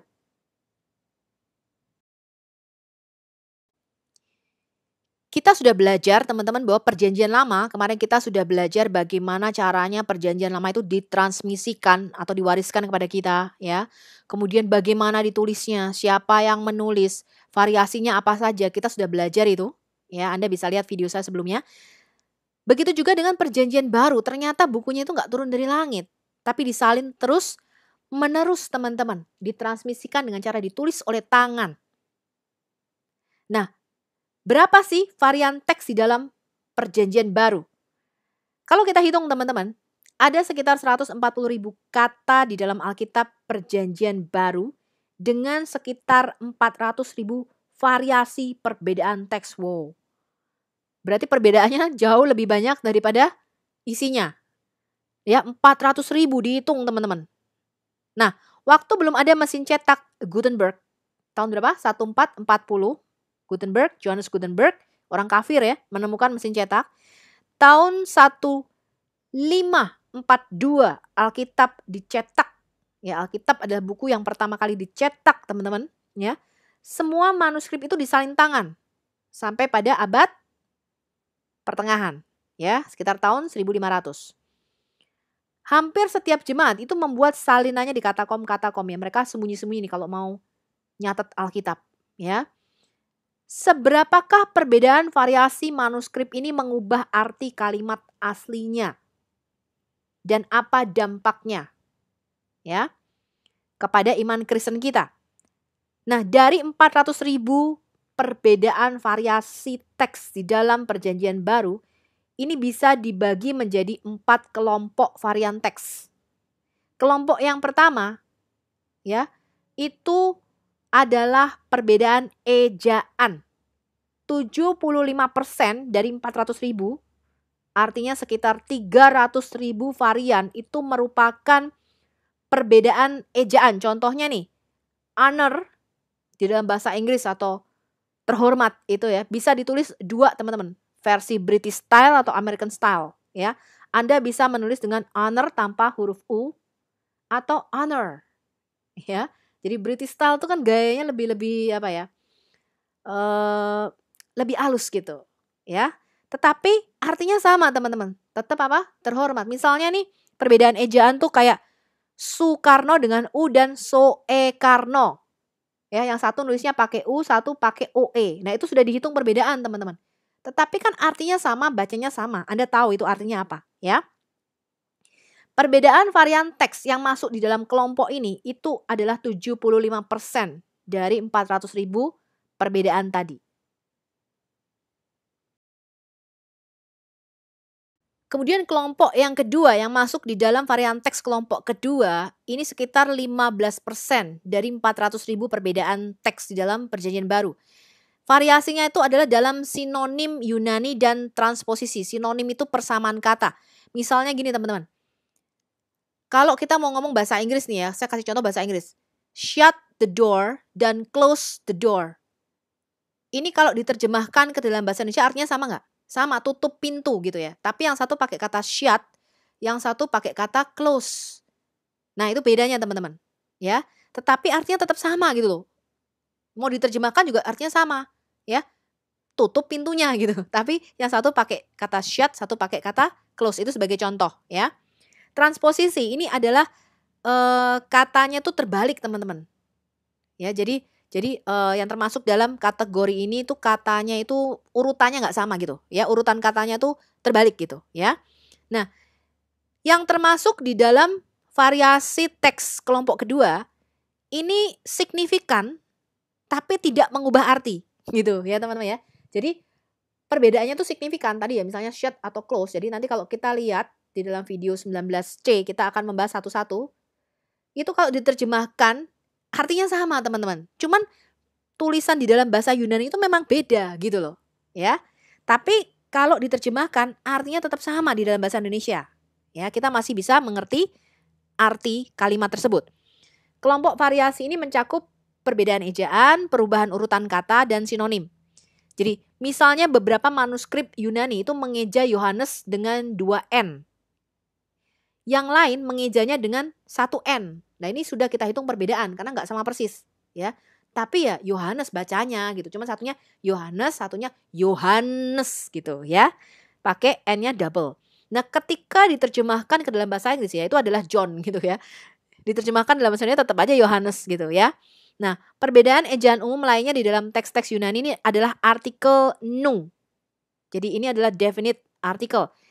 Nu ini setara dengan kalau misalnya Anda bisa bahasa Inggris ya.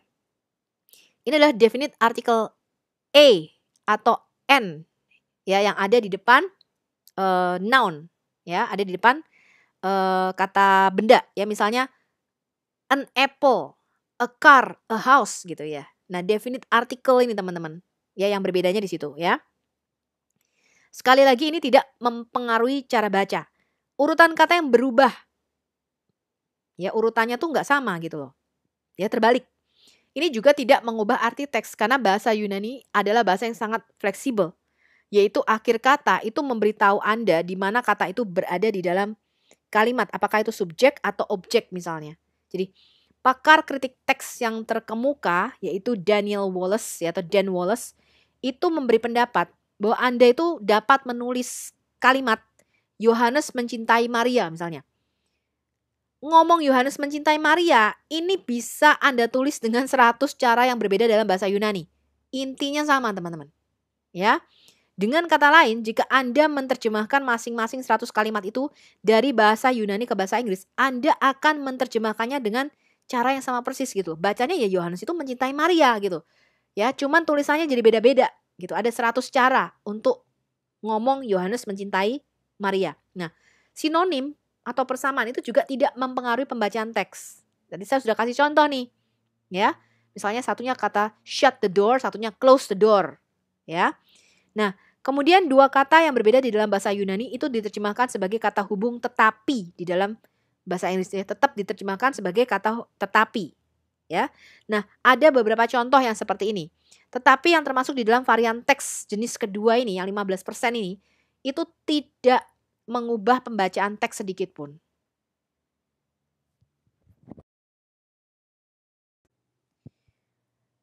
Oke, berarti tadi sudah 90% yang termasuk di dalam kategori 1 dan 2. Nah, varian teks kelompok kategori 3 ini di atas 9%. Ya, di atas 9% dari 400.000 varian teks di dalam perjanjian baru itu termasuk di dalam kategori yang ketiga ini teman-teman. Ini varian yang mengubah makna teks, tetapi kita masih bisa merekonstruksi teks aslinya. Jenis-jenis varian ini sangat umum di antara naskah-naskah paling awal. Nah, ahli kritik teks ya Bart Ehrman, ini yang sering dipakai oleh Muslim ya, mengingatkan semua orang bahwa para amatir itu menyalin naskah-naskah perjanjian baru yang paling awal dan dengan demikian membuat banyak kesalahan di dalam penyalinan mereka katanya ya. Ya ini benar gitu loh. Tetapi apa yang biasanya tidak dia sebutkan adalah bahwa perubahan ini umumnya kita bisa kenali gitu loh. Ya. Nah misalnya nih teman-teman yang termasuk di dalam varian teks kelompok ketiga ini. Yohanes 1 ayat 30. Bunyinya setelah aku akan datang seorang laki-laki. Tetapi ada satu manuskrip lainnya yang menulis setelah aku akan keluar udara. Nah sekarang kecuali Yohanes Pembaptis ini merujuk pada beberapa belalang jahat yang baru saja dia makan gitu ya. Ini adalah bacaan yang tidak masuk akal gitu. Setelah aku akan keluar udara. Ini karena selisih satu huruf gitu ya. Nah sangat jelas ketika Anda melihat konteksnya bahwa manusia itu adalah terjemahan yang benar karena dia merujuk pada Yesus yang datang setelah dia. Jika kita menjumlahkan ketiga kategori varian teks ini yang tidak mengubah makna teks, mereka itu mewakili lebih dari 99% dari semua varian teks. Ya, bahkan Daniel Wallace berpendapat yang termasuk di dalam kategori 1, 2, 3 ini, varian teks ini, itu sekitar 99,75% dari semua varian teks.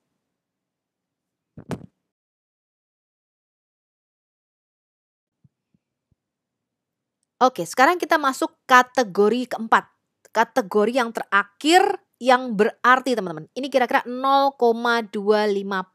Ini mengubah arti teks dan ada kemungkinan mereka mewakili bacaan aslinya. Dengan kata lain, para ahli yakin bahwa kita mengetahui lebih dari 99% teks asli perjanjian baru dengan memeriksa semua naskah. Jadi kemarin saya sudah katakan kita sudah intek 99% lebih ya, bahkan Daniel Wallace mengatakan 99,75% itu kita tahu teks aslinya, autografanya seperti apa. 0,25% ini yang masih dipertanyakan ya. Nah, teman-teman, dengan itu presentasi kecil ini itu masih penting. Jadi kita tidak boleh mengabaikan varian ini. Nah, nanti kita akan membahas secara detail varian ini pada video 19C. Contoh nih teman-teman ya. Roma 8 ayat 2. Ini adalah salah satu contoh di mana para sarjana tidak yakin dengan bacaan aslinya. Paulus menulis misalnya, karena hukum roh kehidupan itu telah membebaskan kamu dalam Kristus Yesus dari hukum dosa dan hukum maut. Akan tetapi beberapa manuskrip pembacanya saya, bukan kamu. Karena hukum roh kehidupan telah membebaskan saya dalam Kristus Yesus dari hukum dosa dan hukum maut. Kemudian Roma 5 ayat 1. Ini adalah varian penting lainnya. Paulus menulis misalnya, oleh sebab itu, karena kita dibenarkan oleh iman, kita memiliki damai sejahtera dengan Allah melalui Tuhan kita Yesus Kristus. Namun beberapa manuskrip berbunyi, marilah kita berdamai dengan Tuhan. Dan bukan kita memiliki damai dengan Tuhan. Perbedaannya ada dalam satu huruf Yunani. Pada akhirnya, sementara varian tekstual ini bermakna dan dapat kita banding-bandingkan antara manuskrip satu dengan manuskrip lainnya, tidak ada satupun dari mereka yang mempengaruhi doktrin inti dari iman Kristen. Dengan kata lain, doktrin gereja misalnya triune God, keilahian Kristus, pembenaran karena iman di dalam Kristus, kedatangan Kristus yang kedua kali, dan lain sebagainya, itu tidak terpengaruh oleh varian-varian teks ini. Kita akan bahas lebih detail pada video 19C ya teman-teman ya.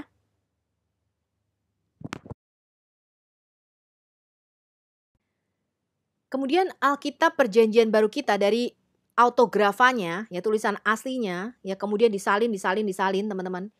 Itu mempunyai aliran transmisi. Jadi beberapa keluarga-keluarga manuskrip gitu ya, aliran transmisi macam-macam teman-teman. Ada yang Western, ada yang Kaisarea. Tetapi yang paling banyak dipakai sebagai bahan Alkitab terjemahan kita sekarang ini, itu adalah aliran Bizantin yang dipakai di gereja Ortodok Timur, yang kita sebut dengan Textus Receptus. Ya, ini pertama kali dikeluarkan oleh Desiderius Erasmus pada waktu mengambil bahan-bahan ya dari gereja Ortodok Timur ini yang kita sebut dengan aliran Bizantin.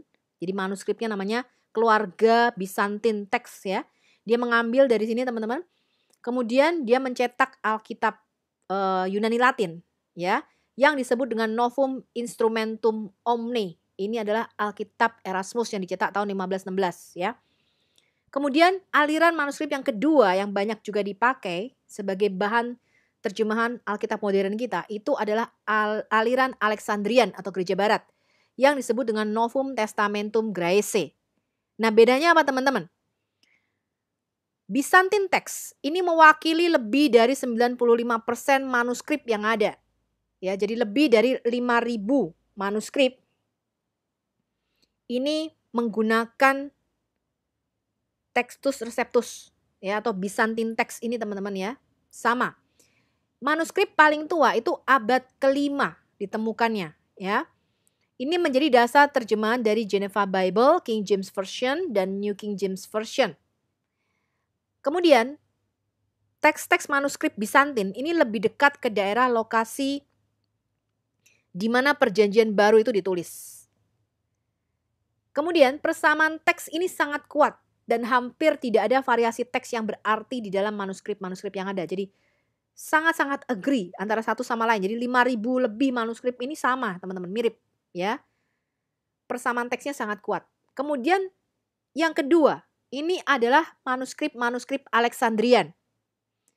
Kurang lebih hanya ada 200 manuskrip, jadi 3-4% dari seluruh total manuskrip Perjanjian Baru yang dipakai, yang sudah ditemukan ya. Manuskrip yang paling tua ini abad kedua, jadi memang usianya lebih tua daripada Byzantine text. Menjadi dasar terjemahan ESV, NIV, NASB ya teman-teman ya. Nah kalau Anda lihat itu banyak ya terjemahan-terjemahan.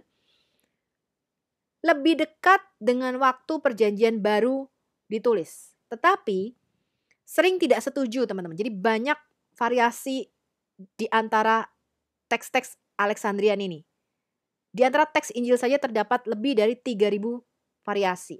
Nah, saya sudah mengatakan di dalam video saya yang pertama, saya memakai Textus Receptus. Jadi kalau Textus Receptus itu kelebihan ayat teman-teman. Ya, dalam video sebelumnya kita sudah meneliti ya, Alkitab itu mempunyai 110%. 10%-nya itu nggak ada di teks aslinya, jadi merupakan catatan tambahan. Tapi kalau Alexandrian ini banyak yang dihilangkan. Ya, banyak ayat-ayat yang dihilangkan, versi yang lebih pendeknya. Nah, saya menerima yang Textus Receptus. Jadi kalau orang muslim tanya kamu pakai versi yang mana? Ya, kita harus gali dulu pengetahuannya, dia tahu nggak tentang ini gitu loh. ya. Saya mengatakan saya menggunakan Textus Receptus, bingung lagi dia apa tuh katanya gitu kan. Kan dia taunya kan Alkitab King James dan sebagainya ya. Karena dia tidak belajar tetapi asal copy paste saja ya.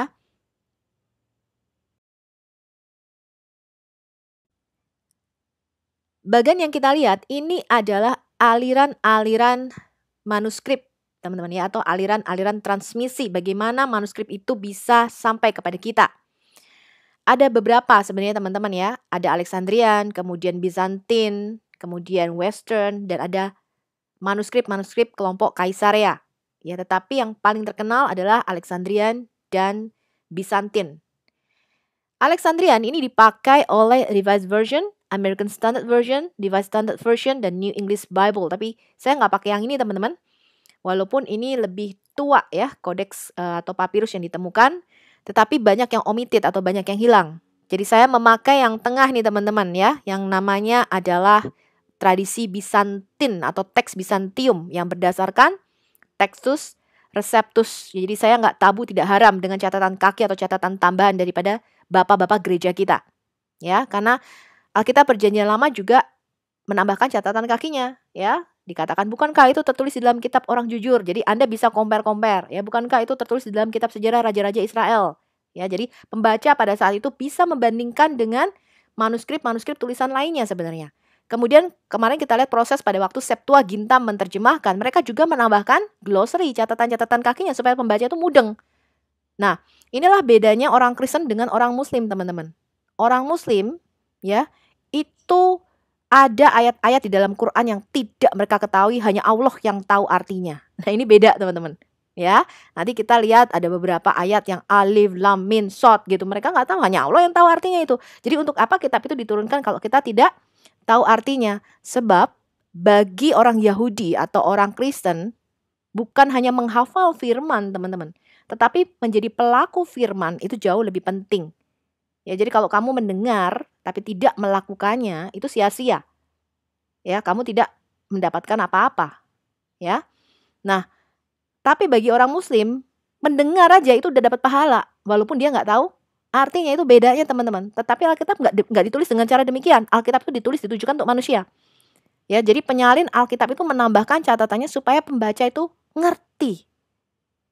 Ya, nah, kalau Anda lihat nanti Alkitab saya itu penuh dengan coretan. Penuh dengan stabilo, ya, penuh dengan catatan-catatan.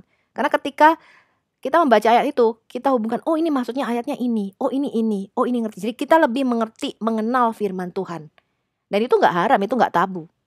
Ya, nah, kemudian kelompok yang ketiga yang namanya Western Manuscript Family.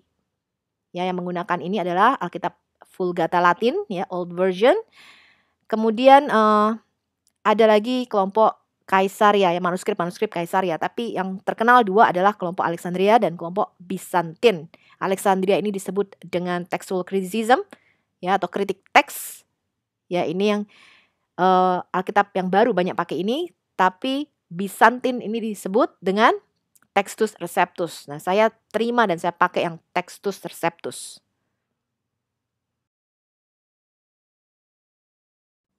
Jadi kalau kita melihat dari dua aliran terjemahan manuskrip atau salinan manuskrip besar, itu saya lebih percaya kepada yang Textus Receptus ya, karena dia mewarisi tradisi dari gereja Antioquia, di mana gereja Antioquia ini sangat menjaga original ya, karena rasul-rasul pertama di situ teman-teman di Antioquia ya. Jadi dia sangat-sangat menjaga teks-teks ini sesuai dengan aslinya. Jadi buat saya lebih baik kelebihan ayat. Ya, nggak masalah catatan kaki itu nggak masalah buat saya, itu penjelasan kok. Ya, jadi kalau kita melihat Perjanjian Lama, mereka kan juga menulis, bukankah itu tercatat di dalam kitab orang jujur, ya kan? Bukankah itu tercatat di dalam kitab raja-raja? Jadi itu bukan sesuatu yang tabu ya, menambahkan catatan di dalam teks-teks tulisan suci itu nggak tabu teman-teman. Jadi mereka memang membanding-bandingkan itu, ya. Jadi tidak harus persis ayat demi ayat itu sama, enggak. Bukan itu yang dimaksud dengan tulisan suci teman-teman ya. Tetapi bahwa pesannya itu tidak berubah. Jadi tidak tabu untuk menambahkan catatan. Kemarin kita sudah belajar para penulis Septuaginta, penerjemah itu juga menambahkan catatan kakinya supaya pembaca tuh ngerti gitu loh. Ya. Jadi buat apa kamu menulis persis, tapi pembaca tuh nggak ngerti teman-teman. Ada kata-kata tuh nggak mudeng. Kamu nyontek, asal nyontek, tidak dijelaskan. Ya nggak? Ada beberapa ayat di dalam Quran nanti kalau kita lihat. Kan hanya Allah yang tahu artinya, betul nggak? Tetapi kan kitab itu bukan ditujukan untuk jin atau kitab itu kan ditujukan untuk manusia teman-teman. Jadi harus bisa dimengerti oleh bahasa manusia. Ya kan? Ada beberapa ayat di dalam Quran yang hanya Allah yang tahu artinya. Jadi buat apa kitab itu diturunkan kan gitu. Tapi kalau buat kita, firman Allah itu nggak seperti itu. Harus bisa kamu ngerti gitu loh.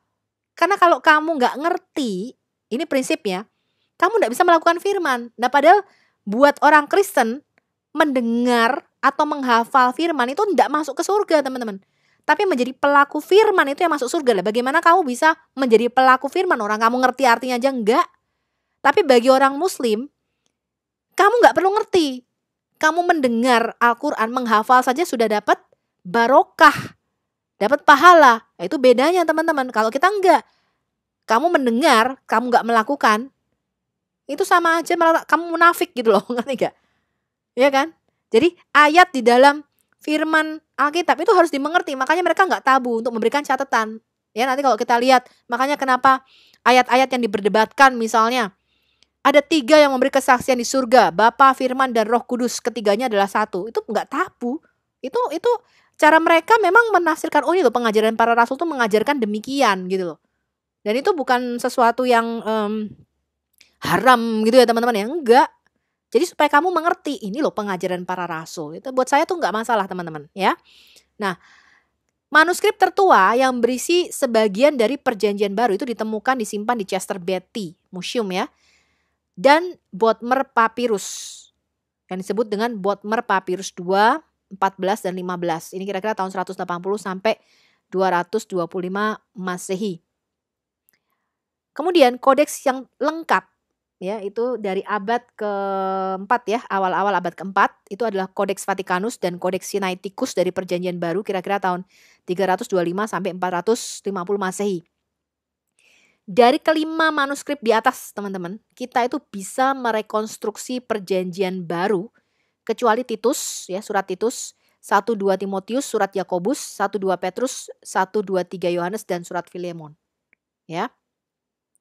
Fragmen tertua yang berisi bagian dari Yohanes 18 ayat 31 sampai 33 dan 37 itu disebut dengan John Ryland Papyrus tahun 130 Masehi, disimpan di Museum John Ryland. Itu ditemukan di Mesir, teman-teman ya. Jadi menurut para ahli, teks-teks Alexandria ini merupakan teks-teks yang sudah terkorupsi. Ya, bukan lagi berdasarkan teks-teks dari gereja timur. Jadi saya lebih percaya kepada gereja timur ya, gereja ortodok. Itu memang dia menjaga tradisi, dia menjaga ajaran bapak-bapak gereja.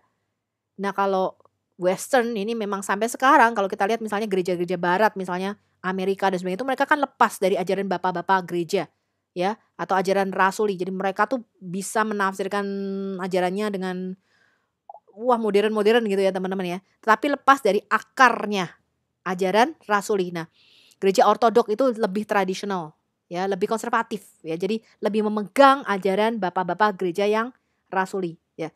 Saya mau melihat dari sisi ini teman-teman. Jadi kita mau belajar Alkitab apa adanya Alkitab gitu loh ya.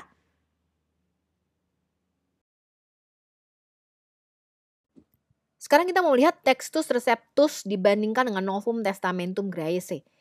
Textus Receptus itu bahasa Latin, artinya teks yang diterima secara umum ya. Mewakili tadi berapa? Hampir lebih dari 90% total manuskrip yang ada. Ini adalah nama yang diberikan untuk teks-teks Yunani Perjanjian Baru yang dicetak untuk pertama kalinya disusun oleh Desiderius Erasmus tahun 1516. Dan ini merupakan dasar terjemahan untuk Perjanjian Baru ke dalam bahasa Inggris oleh William Tyndale, versi King James. Dan sebagian besar terjemahan Perjanjian Baru era Reformasi lainnya di seluruh Eropa Barat dan Tengah. Jadi Kristen Protestan itu pakai yang Textus Receptus ini, ya dari gereja timur ini, ya, yang disebut dengan teks Bizantium. Textus Receptus ini didasarkan pada jenis teks manuskrip-manuskrip Bizantium, juga disebut dengan teks mayoritas. Dia mewakili lebih dari 90% dari total 5.800 lebih manuskrip Yunani Perjanjian Baru yang masih ada sampai sekarang ya. Textus Receptus untuk Perjanjian Lama yang berbahasa Ibrani merujuk kepada Alkitab Rabbinik kedua. Jadi untuk perjanjian lamanya, Erasmus itu menggunakan Alkitab Rabbinik kedua yang kemarin kita sudah belajar namanya apa? Mikraot, Gedolot ya. Textus Receptus dari Erasmus yaitu disebut Novum Instrumentum Omne. Itu dicetak di dalam dua bahasa, Yunani dan Latin. Edisi kedua disebut dengan Testamentum. Ya, jadi Novum Instrumentum Omne versus Novum Testamentum Graece.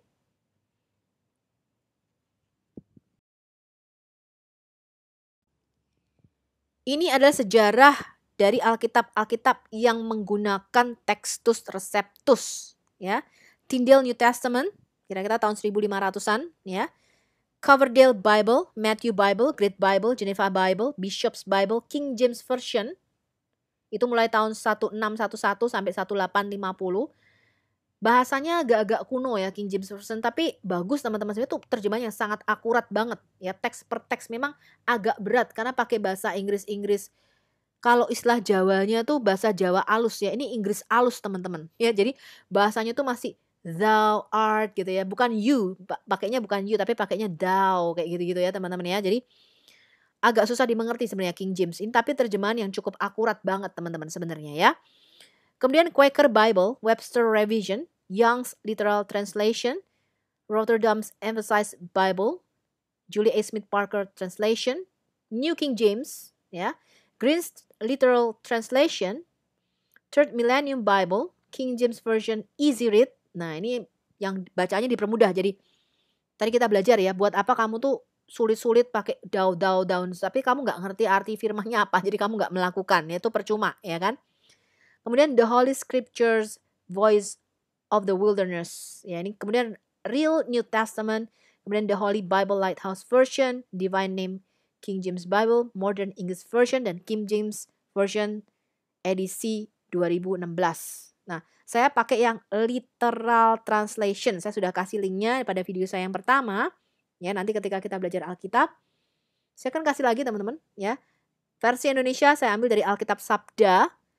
Versi Inggrisnya kita ambil dari literal translation. Jadi Ibrani ke Inggris dan Yunani ke Inggris kata per kata.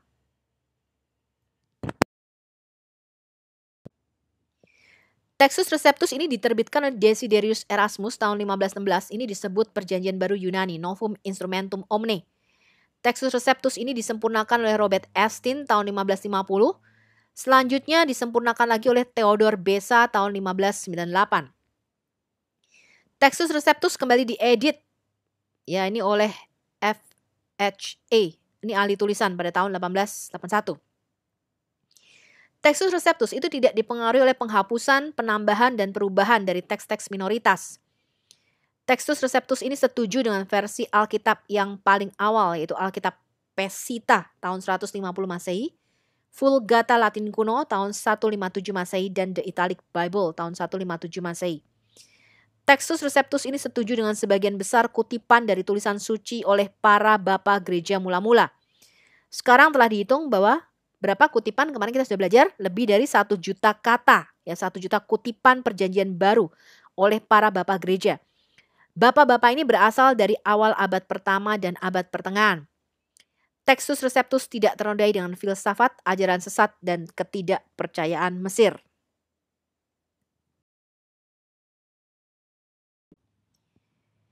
Jadi Textus Receptus itu tidak diciptakan oleh Desiderius Erasmus. Dia hanya membanding-bandingkan beberapa koleksi manuskrip. Ya kita lihat sejarahnya tadi. Satu kitab dia mempunyai 3-4 manuskrip untuk di-compare dan dia rekonstruksi autografanya atau naskah aslinya. Kira-kira tulisannya seperti ini ya. Jadi Erasmus itu hanya mengumpulkan saja nih ya koleksi manuskrip yang sudah ada dan dia menciptakan perjanjian baru di dalam bahasa Yunani dan Latin. Dia mengambil manuskrip-manuskrip ini yang sudah ada di dalam tradisi gereja ortodok timur yang kita sebut dengan tradisi Bizantin atau Bizantium. Perjanjian baru Yunani pertama sebenarnya sudah dikumpulkan. Ini namanya Polyglot Complutensian, yaitu tahun 1514. Tapi tidak diterbitkan sampai 8 tahun kemudian. Nah, Erasmus inilah yang menjadi terkenal ya teman-teman ya. Dia menerbitkan Alkitab Perjanjian Baru bahasa Yunani kedua yang dikumpulkan, diterbitkan dan dicetak tahun 1516 yang kita sebut dengan Novum Instrumentum Omne berdasarkan Textus Receptus. Textus Receptus itu diterbitkan oleh Desiderius Erasmus, ini edisi pertamanya ya, tahun 1516, merupakan perjanjian baru Yunani. Jadi sisi kirinya bahasa Yunani, kanannya bahasa Latin. Disebut juga dengan Novum Instrumentum Omne. Kemudian direvisi ya di edisi selanjutnya. Edisi keduanya disebut hanya dengan Testamentum saja. Kemudian naskah-naskah manuskrip seperti 1 EAP atau 1 RK ya minuscule yang dipinjam oleh Erasmus, ini dia pinjam dari Johannes Reuchlin. Naskah-naskah lain dipinjam dari Dominikan. Dia tidak menggunakan Codex Basilensis yang sebenarnya lebih mudah kalau dia mau akses ke sana ya. Codex Basilensis ini disimpan di perpustakaan Universitas Basel. Erasmus itu memiliki 3 manuskrip Injil dan Kisah Para Rasul, 4 manuskrip surat-surat Paulus. Tetapi hanya mempunyai 1 manuskrip kitab Wahyu. Dan di dalam setiap kitab di dalam Perjanjian Baru, misalnya Matius, dia itu membandingkan 3-4 manuskrip untuk merekonstruksi autografanya. Nah, kecuali kitab terakhir yaitu kitab Wahyu. Manuskrip yang dia pinjam, ya salinan yang dia pinjam ya untuk merekonstruksi naskah kitab Wahyu ini tidak lengkap. Jadi halaman terakhirnya tuh hilang yang berisi 6 ayat terakhir dari kitab Wahyu ini. Nah kemudian Erasmus itu tidak mau menunda publikasinya. Jadi dia mencari naskah lain. Dia memutuskan untuk menerjemahkan ayat-ayat yang hilang ini dari kitab Latin Vulgata. Kemudian dia terjemahkan ke dalam bahasa Yunani. Dia menggunakan naskah inferior Vulgata dengan varian teks Libro Vitae. Jadi dia menulis buku kehidupan. Padahal di dalam kitab Wahyu 22 ayat 19 itu kalimatnya adalah ligno vitae ya, pohon kehidupan harusnya ya. Kemudian di bagian lain dari kitab Wahyu dan buku-buku lain di dalam Perjanjian Baru, Erasmus itu kadang-kadang memperkenalkan kata teks atau bahasa teks Yunani yang dia ciptakan sendiri, yang diambil dari Alkitab Latin Vulgata ya. Kemudian Alkitab Textus Receptus dari Desiderius Erasmus ini direvisi terus ya. FHA Scrivener itu mengatakan bahwa di dalam Wahyu 17 ayat 4 Erasmus itu menciptakan kata Yunani yang baru, akatartitos. Ya, bukannya ta akarta. Jadi akartatitos ini tidak dikenal ya. Jadi bahasa yang baru nih, dia menciptakan kosakata baru di dalam bahasa Yunani dengan akartatitos ya. Kemudian di dalam Wahyu 17 ayat 8 Erasmus ini juga menggunakan kata kaiter estin yang artinya namun sekarang ya sebagai ganti dari kai pareste yang akan datang. Nah, di dalam Kisah Para Rasul 9 ayat 6, ini ada pertanyaan yang diajukan Paulus pada saat pertobatannya di jalan Damaskus. Ya, di kitab edisi Erasmus ya, Textus Receptus ya yang diproduksi atau dicetak oleh Erasmus ini menulis tremon tekai tamphon eipen kireme teleis poisai. Dikatakan dan dia gemetar dan heran. Kemudian dia berkata kepada Tuhan, apa yang akan engkau lakukan Tuhan? Apa yang akan kamu katakan Tuhan? Apakah yang akan kamu lakukan kepadaku? Nah ini merupakan translasi atau masukan dari Alkitab Latin Vulgata teman-teman.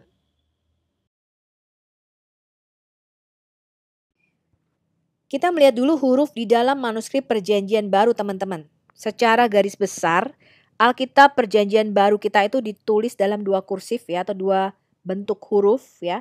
Yang pertama disebut dengan majuskul atau unsial dan yang kedua adalah minuskul. Majuskul ini adalah semua huruf besar atau yang kita sebut dengan unsial. Arti harafiahnya adalah 1/12 dari keseluruhan ukuran atau sekitar 1 inci. Ini menunjuk kepada ukuran huruf-hurufnya teman-teman. Minuskul ini adalah manuskrip kecil, jadi tulisannya kecil-kecil ya. Nah pada zaman Yunani Romawi, angka-angka minuskul ini digunakan untuk penulisan harian biasa ya. Di dalam perkamen-perkamen dari abad ke-4 sampai ke-9, baik majuskul maupun minuskul, itu digunakan untuk naskah-naskah Perjanjian Baru. Tetapi pada abad ke-11, semua naskah Perjanjian Baru itu ditulis dalam bentuk huruf miniskul ya. Dalam naskah-naskah Perjanjian Baru awal ini tidak ada ruang antara huruf atau kata-kata. Kemudian tidak ada pembagian pasal atau ayat, tidak ada tanda baca, tidak ada aksen pada kata-kata Yunani. Hanya ada aliran pembacaan atau aliran surat yang terus-menerus gitu ya. Tidak ada komanya, titiknya. Jadi kita harus memilah-milah sendiri ini artinya seperti apa gitu ya. Selain itu ada banyak singkatan teman-teman. Dan kadang-kadang ada banyak variabel. Ditandai dengan garis di atas. Jadi mereka menyingkat yang disebut dengan nomina sacra atau nama suci ya. Yesus itu tidak ditulis Yesus teman-teman. I, ya S gitu ya, hurufnya seperti C gitu ya. Kemudian garis di atasnya. Kemudian kurios, kata Tuhan itu juga disingkat. Ya ini disebut dengan nomina sacra. Dalam video saya sebelumnya kita sudah membahas mengenai ini ya. Tidak sampai pada abad ke-8 lah, kira-kira abad ke-9 ya. Itu mulai digunakan indikasi aksen atau tanda bernafas. Ya, keduanya ini dapat membuat perbedaan di dalam arti beberapa kata. Ya, jadi mulai dikasih tanda-tanda aksen ya. Tanda baca itu ditemukan pada banyak manuskrip pada abad-abad ke-8 dan 9 ini. Kemudian tidak sampai abad pertengahan, itu teks sudah dilengkapi dengan bantuan seperti bab. Itu kira-kira tahun 1200 Masehi, kemudian diberikan ayat kira-kira tahun 1550 Masehi. Ya, jadi lebih mudah pembacaannya, sudah dibagi ada babnya, ada ayatnya.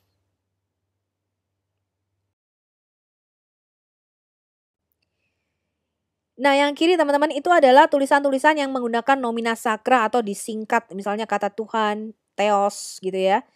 Dia cuma kasih huruf depan, huruf akhirnya aja, terus dikasih garis di atasnya itu tandanya disingkat ya. Kemudian kurios ya, kata Tuhan, Kristos ya, Yesus, Daud ya, David itu kalau Anda lihat ya juga disingkat sama dia. Jadi penggunaan-penggunaan yang disebut dengan nomina sacra yang mereka anggap suci, kudus itu mereka singkat ya.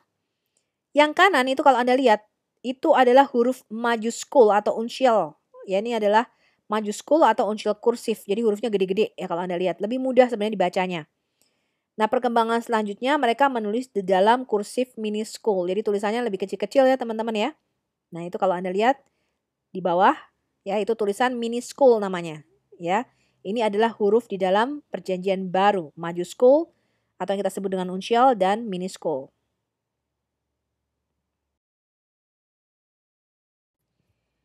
Ini adalah 7 manuskrip yang menjadi dasar terjemahan Erasmus untuk mengeluarkan Textus Receptus teman-teman ya.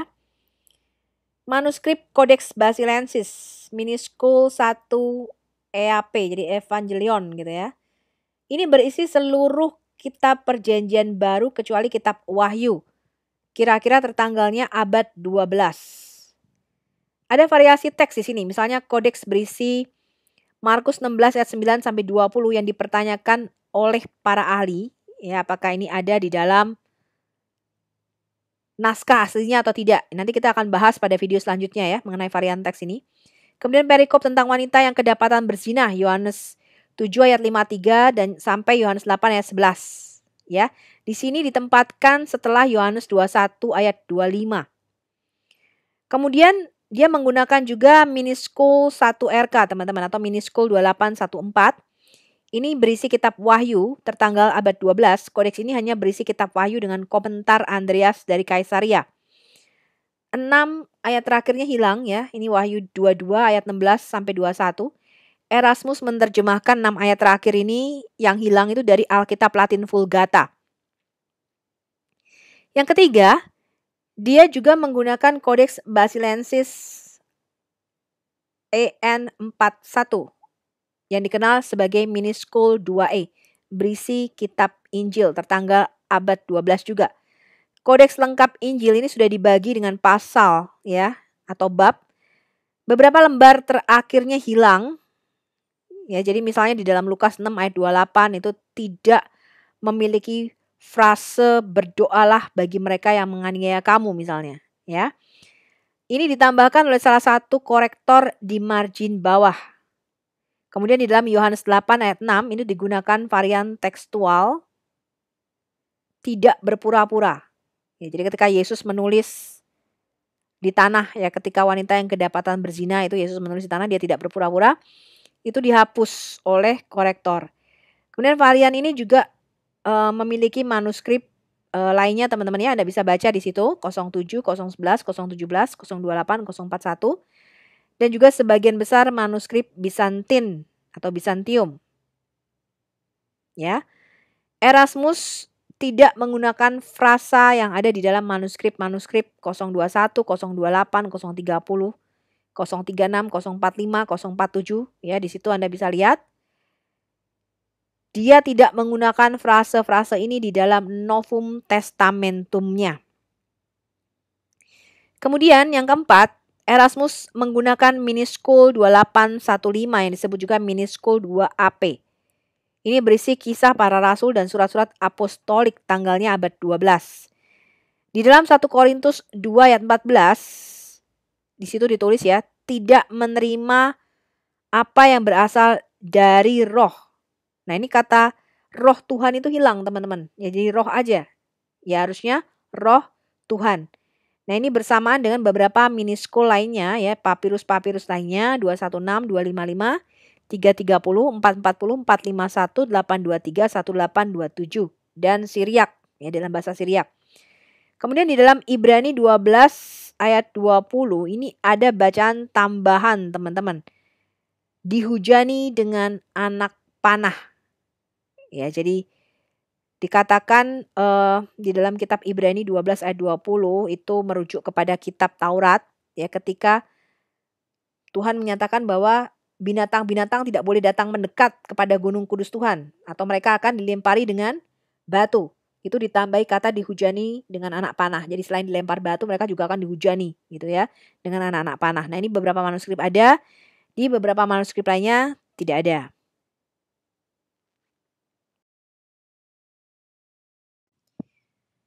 Kemudian Erasmus juga menggunakan Minuscule 2816 yang kita sebut dengan Minuscule 4AP. Ini isinya adalah surat-surat Rasul Paulus ya, tertanggal abad ke-15. Memiliki beberapa varian teks sebagai berikut teman-teman. Contohnya di dalam Yakobus 1 ayat 12, beberapa manuskrip menulis kata Theos atau Allah. Hal ini bersamaan dengan beberapa manuskrip lainnya 33 Fit, 323, 945, 1739 dan lain-lainnya. Tetapi teks Bizantium menulisnya sebagai Kurios atau Tuhan. Jadi beberapa manuskrip menulis mahkota kehidupan yang dijanjikan Allah atau Theos. Dan beberapa manuskrip menulis mahkota kehidupan yang dijanjikan Tuhan atau Kurios.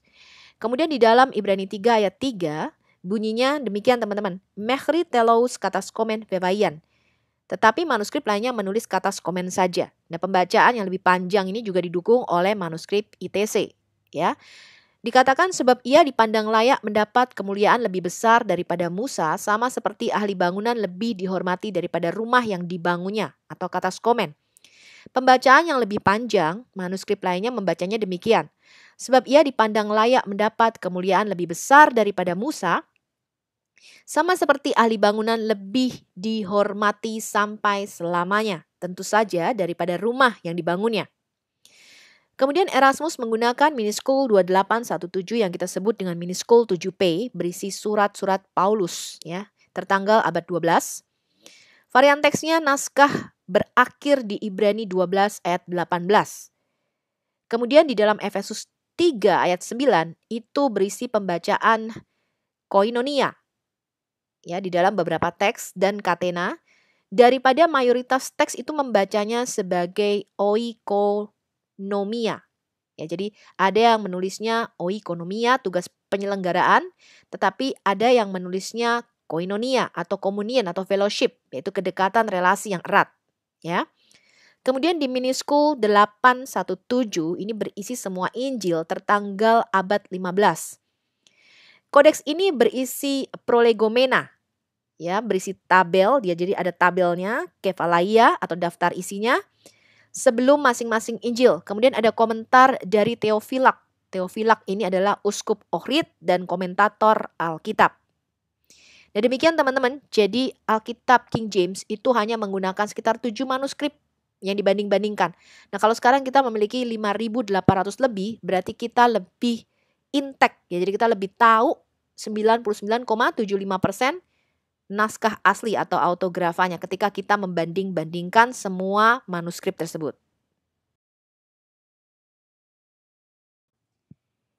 Ini adalah beberapa manuskrip penting yang termasuk manuskrip-manuskrip tertua yang sekarang masih disimpan, ya. Kita lihat dulu P52 atau Papyrus 52 yang kita sebut dengan John Ryland Fragment. Isinya adalah Yohanes 18, 31 sampai 33, 37 sampai 38. Tertanggalnya kira-kira 96 Masehi. Manuskrip tertua yang ditemukan itu tahun 125 Masehi. Jadi jarak penyalinan dari autografanya kira-kira kurang lebih 29 tahun. Jadi sangat dekat, ya. Lokasinya adalah sekarang disimpan di perpustakaan John Ryland, Manchester, Inggris. Kemudian P46 yang disebut juga dengan Papyrus 46 atau Papyrus Chester Beatty, ini berisi kitab Roma, Ibrani, 1 dan 2 Korintus, Efesus, Galatia, Filipi, Kolose, 1 Tesalonika. Anda lihat di situ ya ayat-ayatnya. Tertanggalnya 50 sampai 70 Masehi. Manuskrip tertuanya 200 Masehi, jarak waktunya 150 tahun. Sekarang disimpan di Chester Beatty Museum di Dublin, Jerman ya, dan di Ann Arbor, Michigan University of Michigan Library, Amerika Serikat.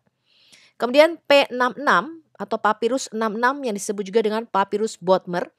Ini berisi fragmen dari Yohanes 1 ya. Kemudian Yohanes 14.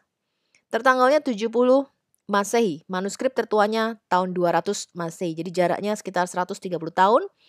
Sekarang disimpan di Cologne, Geneva.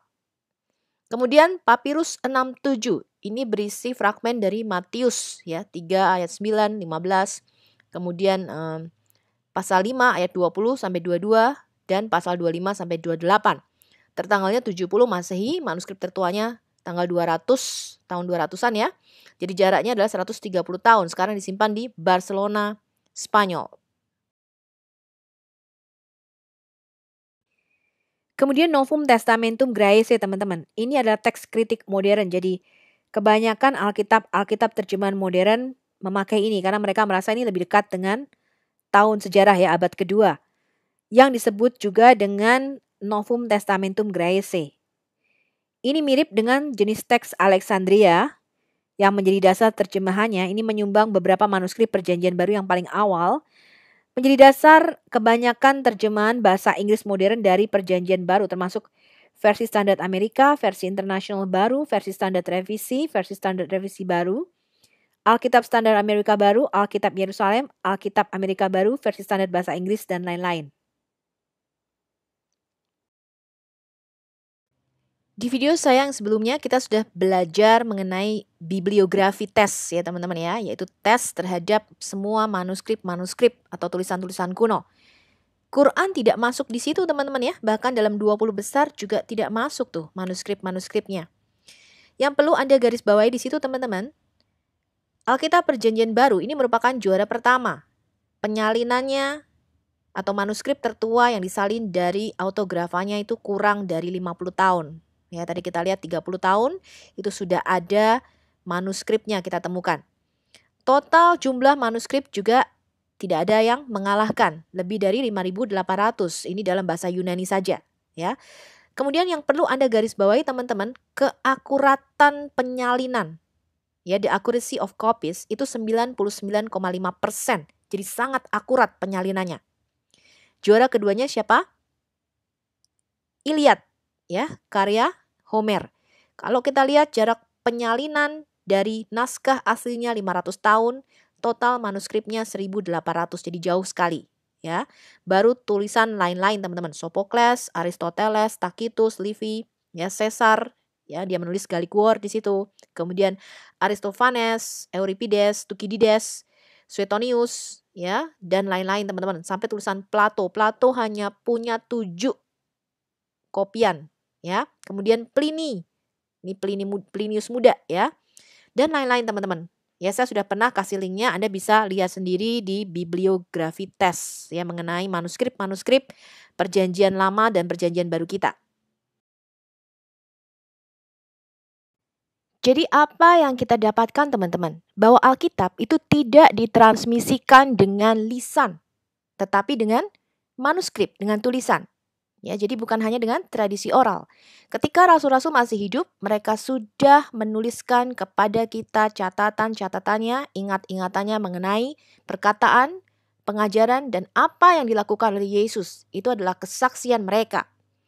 Dan kita sudah melihat bahwa seluruh kanon perjanjian baru itu ditulis pada zaman apostolik. Yaitu pada zaman rasul-rasul masih hidup, mereka saling mereview, ya, mereka saling membaca tulisan masing-masing. Rasul Petrus membaca surat-surat Paulus. Ya, demikian juga dengan rasul-rasul lainnya membaca Injil Yohanes. Ya, mereka mengatakan tulis, kami akan review. Teman-teman pernah tahu nggak itu yang ada di gambar? Ini namanya adalah telepon game. Kalau di Indonesia namanya apa ya? Kata bersambut ya, atau kata berantai. Ya, lucu sekali ya teman-teman ya. Nah, Alkitab itu tidak ditransmisikan dengan cara kata berantai, teman-teman. Ya, saya mendengar dari ini katanya, ini mendengar dari ini katanya, ya. Kalau Anda main kata berantai, teman-teman, Anda ngomong nih kalimat satu kepada orang yang paling pinggir, ya, orang sebelah kiri, sampai ujung itu katanya udah berubah, teman-teman. Ya, harusnya misalnya yang paling kiri ngomong katanya, Abdul kencing sambil berdiri. Ditransmisikan ke generasi kedua, orang kedua ini udah berubah lagi nih. Abdul kencing sambil lari katanya. Kemudian ditransmisikan lagi, udah berubah lagi sesuai dengan kemampuan otak memorinya. Abdul kencing lari-lari. Sampai generasi berikutnya, kalimatnya berubah menjadi Abdul lari terkencing-kencing. Di generasi terakhir teman-teman, orang terakhir di permainan kata berantai ini, dia sudah lost in translation. Ya, dia sudah nggak tahu lagi nih kalimat pertamanya apa katanya, ya, karena sudah hilang. Nah, Alkitab itu tidak ditransmisikan dengan cara demikian. Ya, makanya kalau ada ustadz yang mengatakan Injil ini kalau dibandingkan dengan hadits ini namanya hadits doif katanya. Ya, apalagi surat-surat Rasul Paulus tidak bisa dipercaya kesaksiannya. Ini adalah hadits doif. Ya, ini bedanya karena mereka ketika mencari kebenaran, belajar Alkitab, mereka menggunakan cara pikir Muslim. Ya, Alkitab itu tidak ditulis berdasarkan riwayat ini, ya. Kemudian ini mendengar dari si B mendengar dari si C mendengar dari ini, si C, kemudian si D mendengar dari si E, enggak begitu, teman-teman. Ya. Jadi inilah pembelajaran Alkitab yang sebenarnya. Jangan kita pakai pola pikir Muslim dalam belajar Alkitab. Terima kasih teman-teman, saya akan tutup dengan nasihat dari apologet kita yang paling pintar ya, Mbak Esa Rafflesia. Nah, nasihat kali ini, orang bodoh bagaikan awan mendung. Saat mereka tidak ada, hari-hari semakin cerah. Oke teman-teman, sampai jumpa di video yang ke-19C dan silahkan download dan sharingkan video ini bagi semua teman-teman di seluruh Indonesia.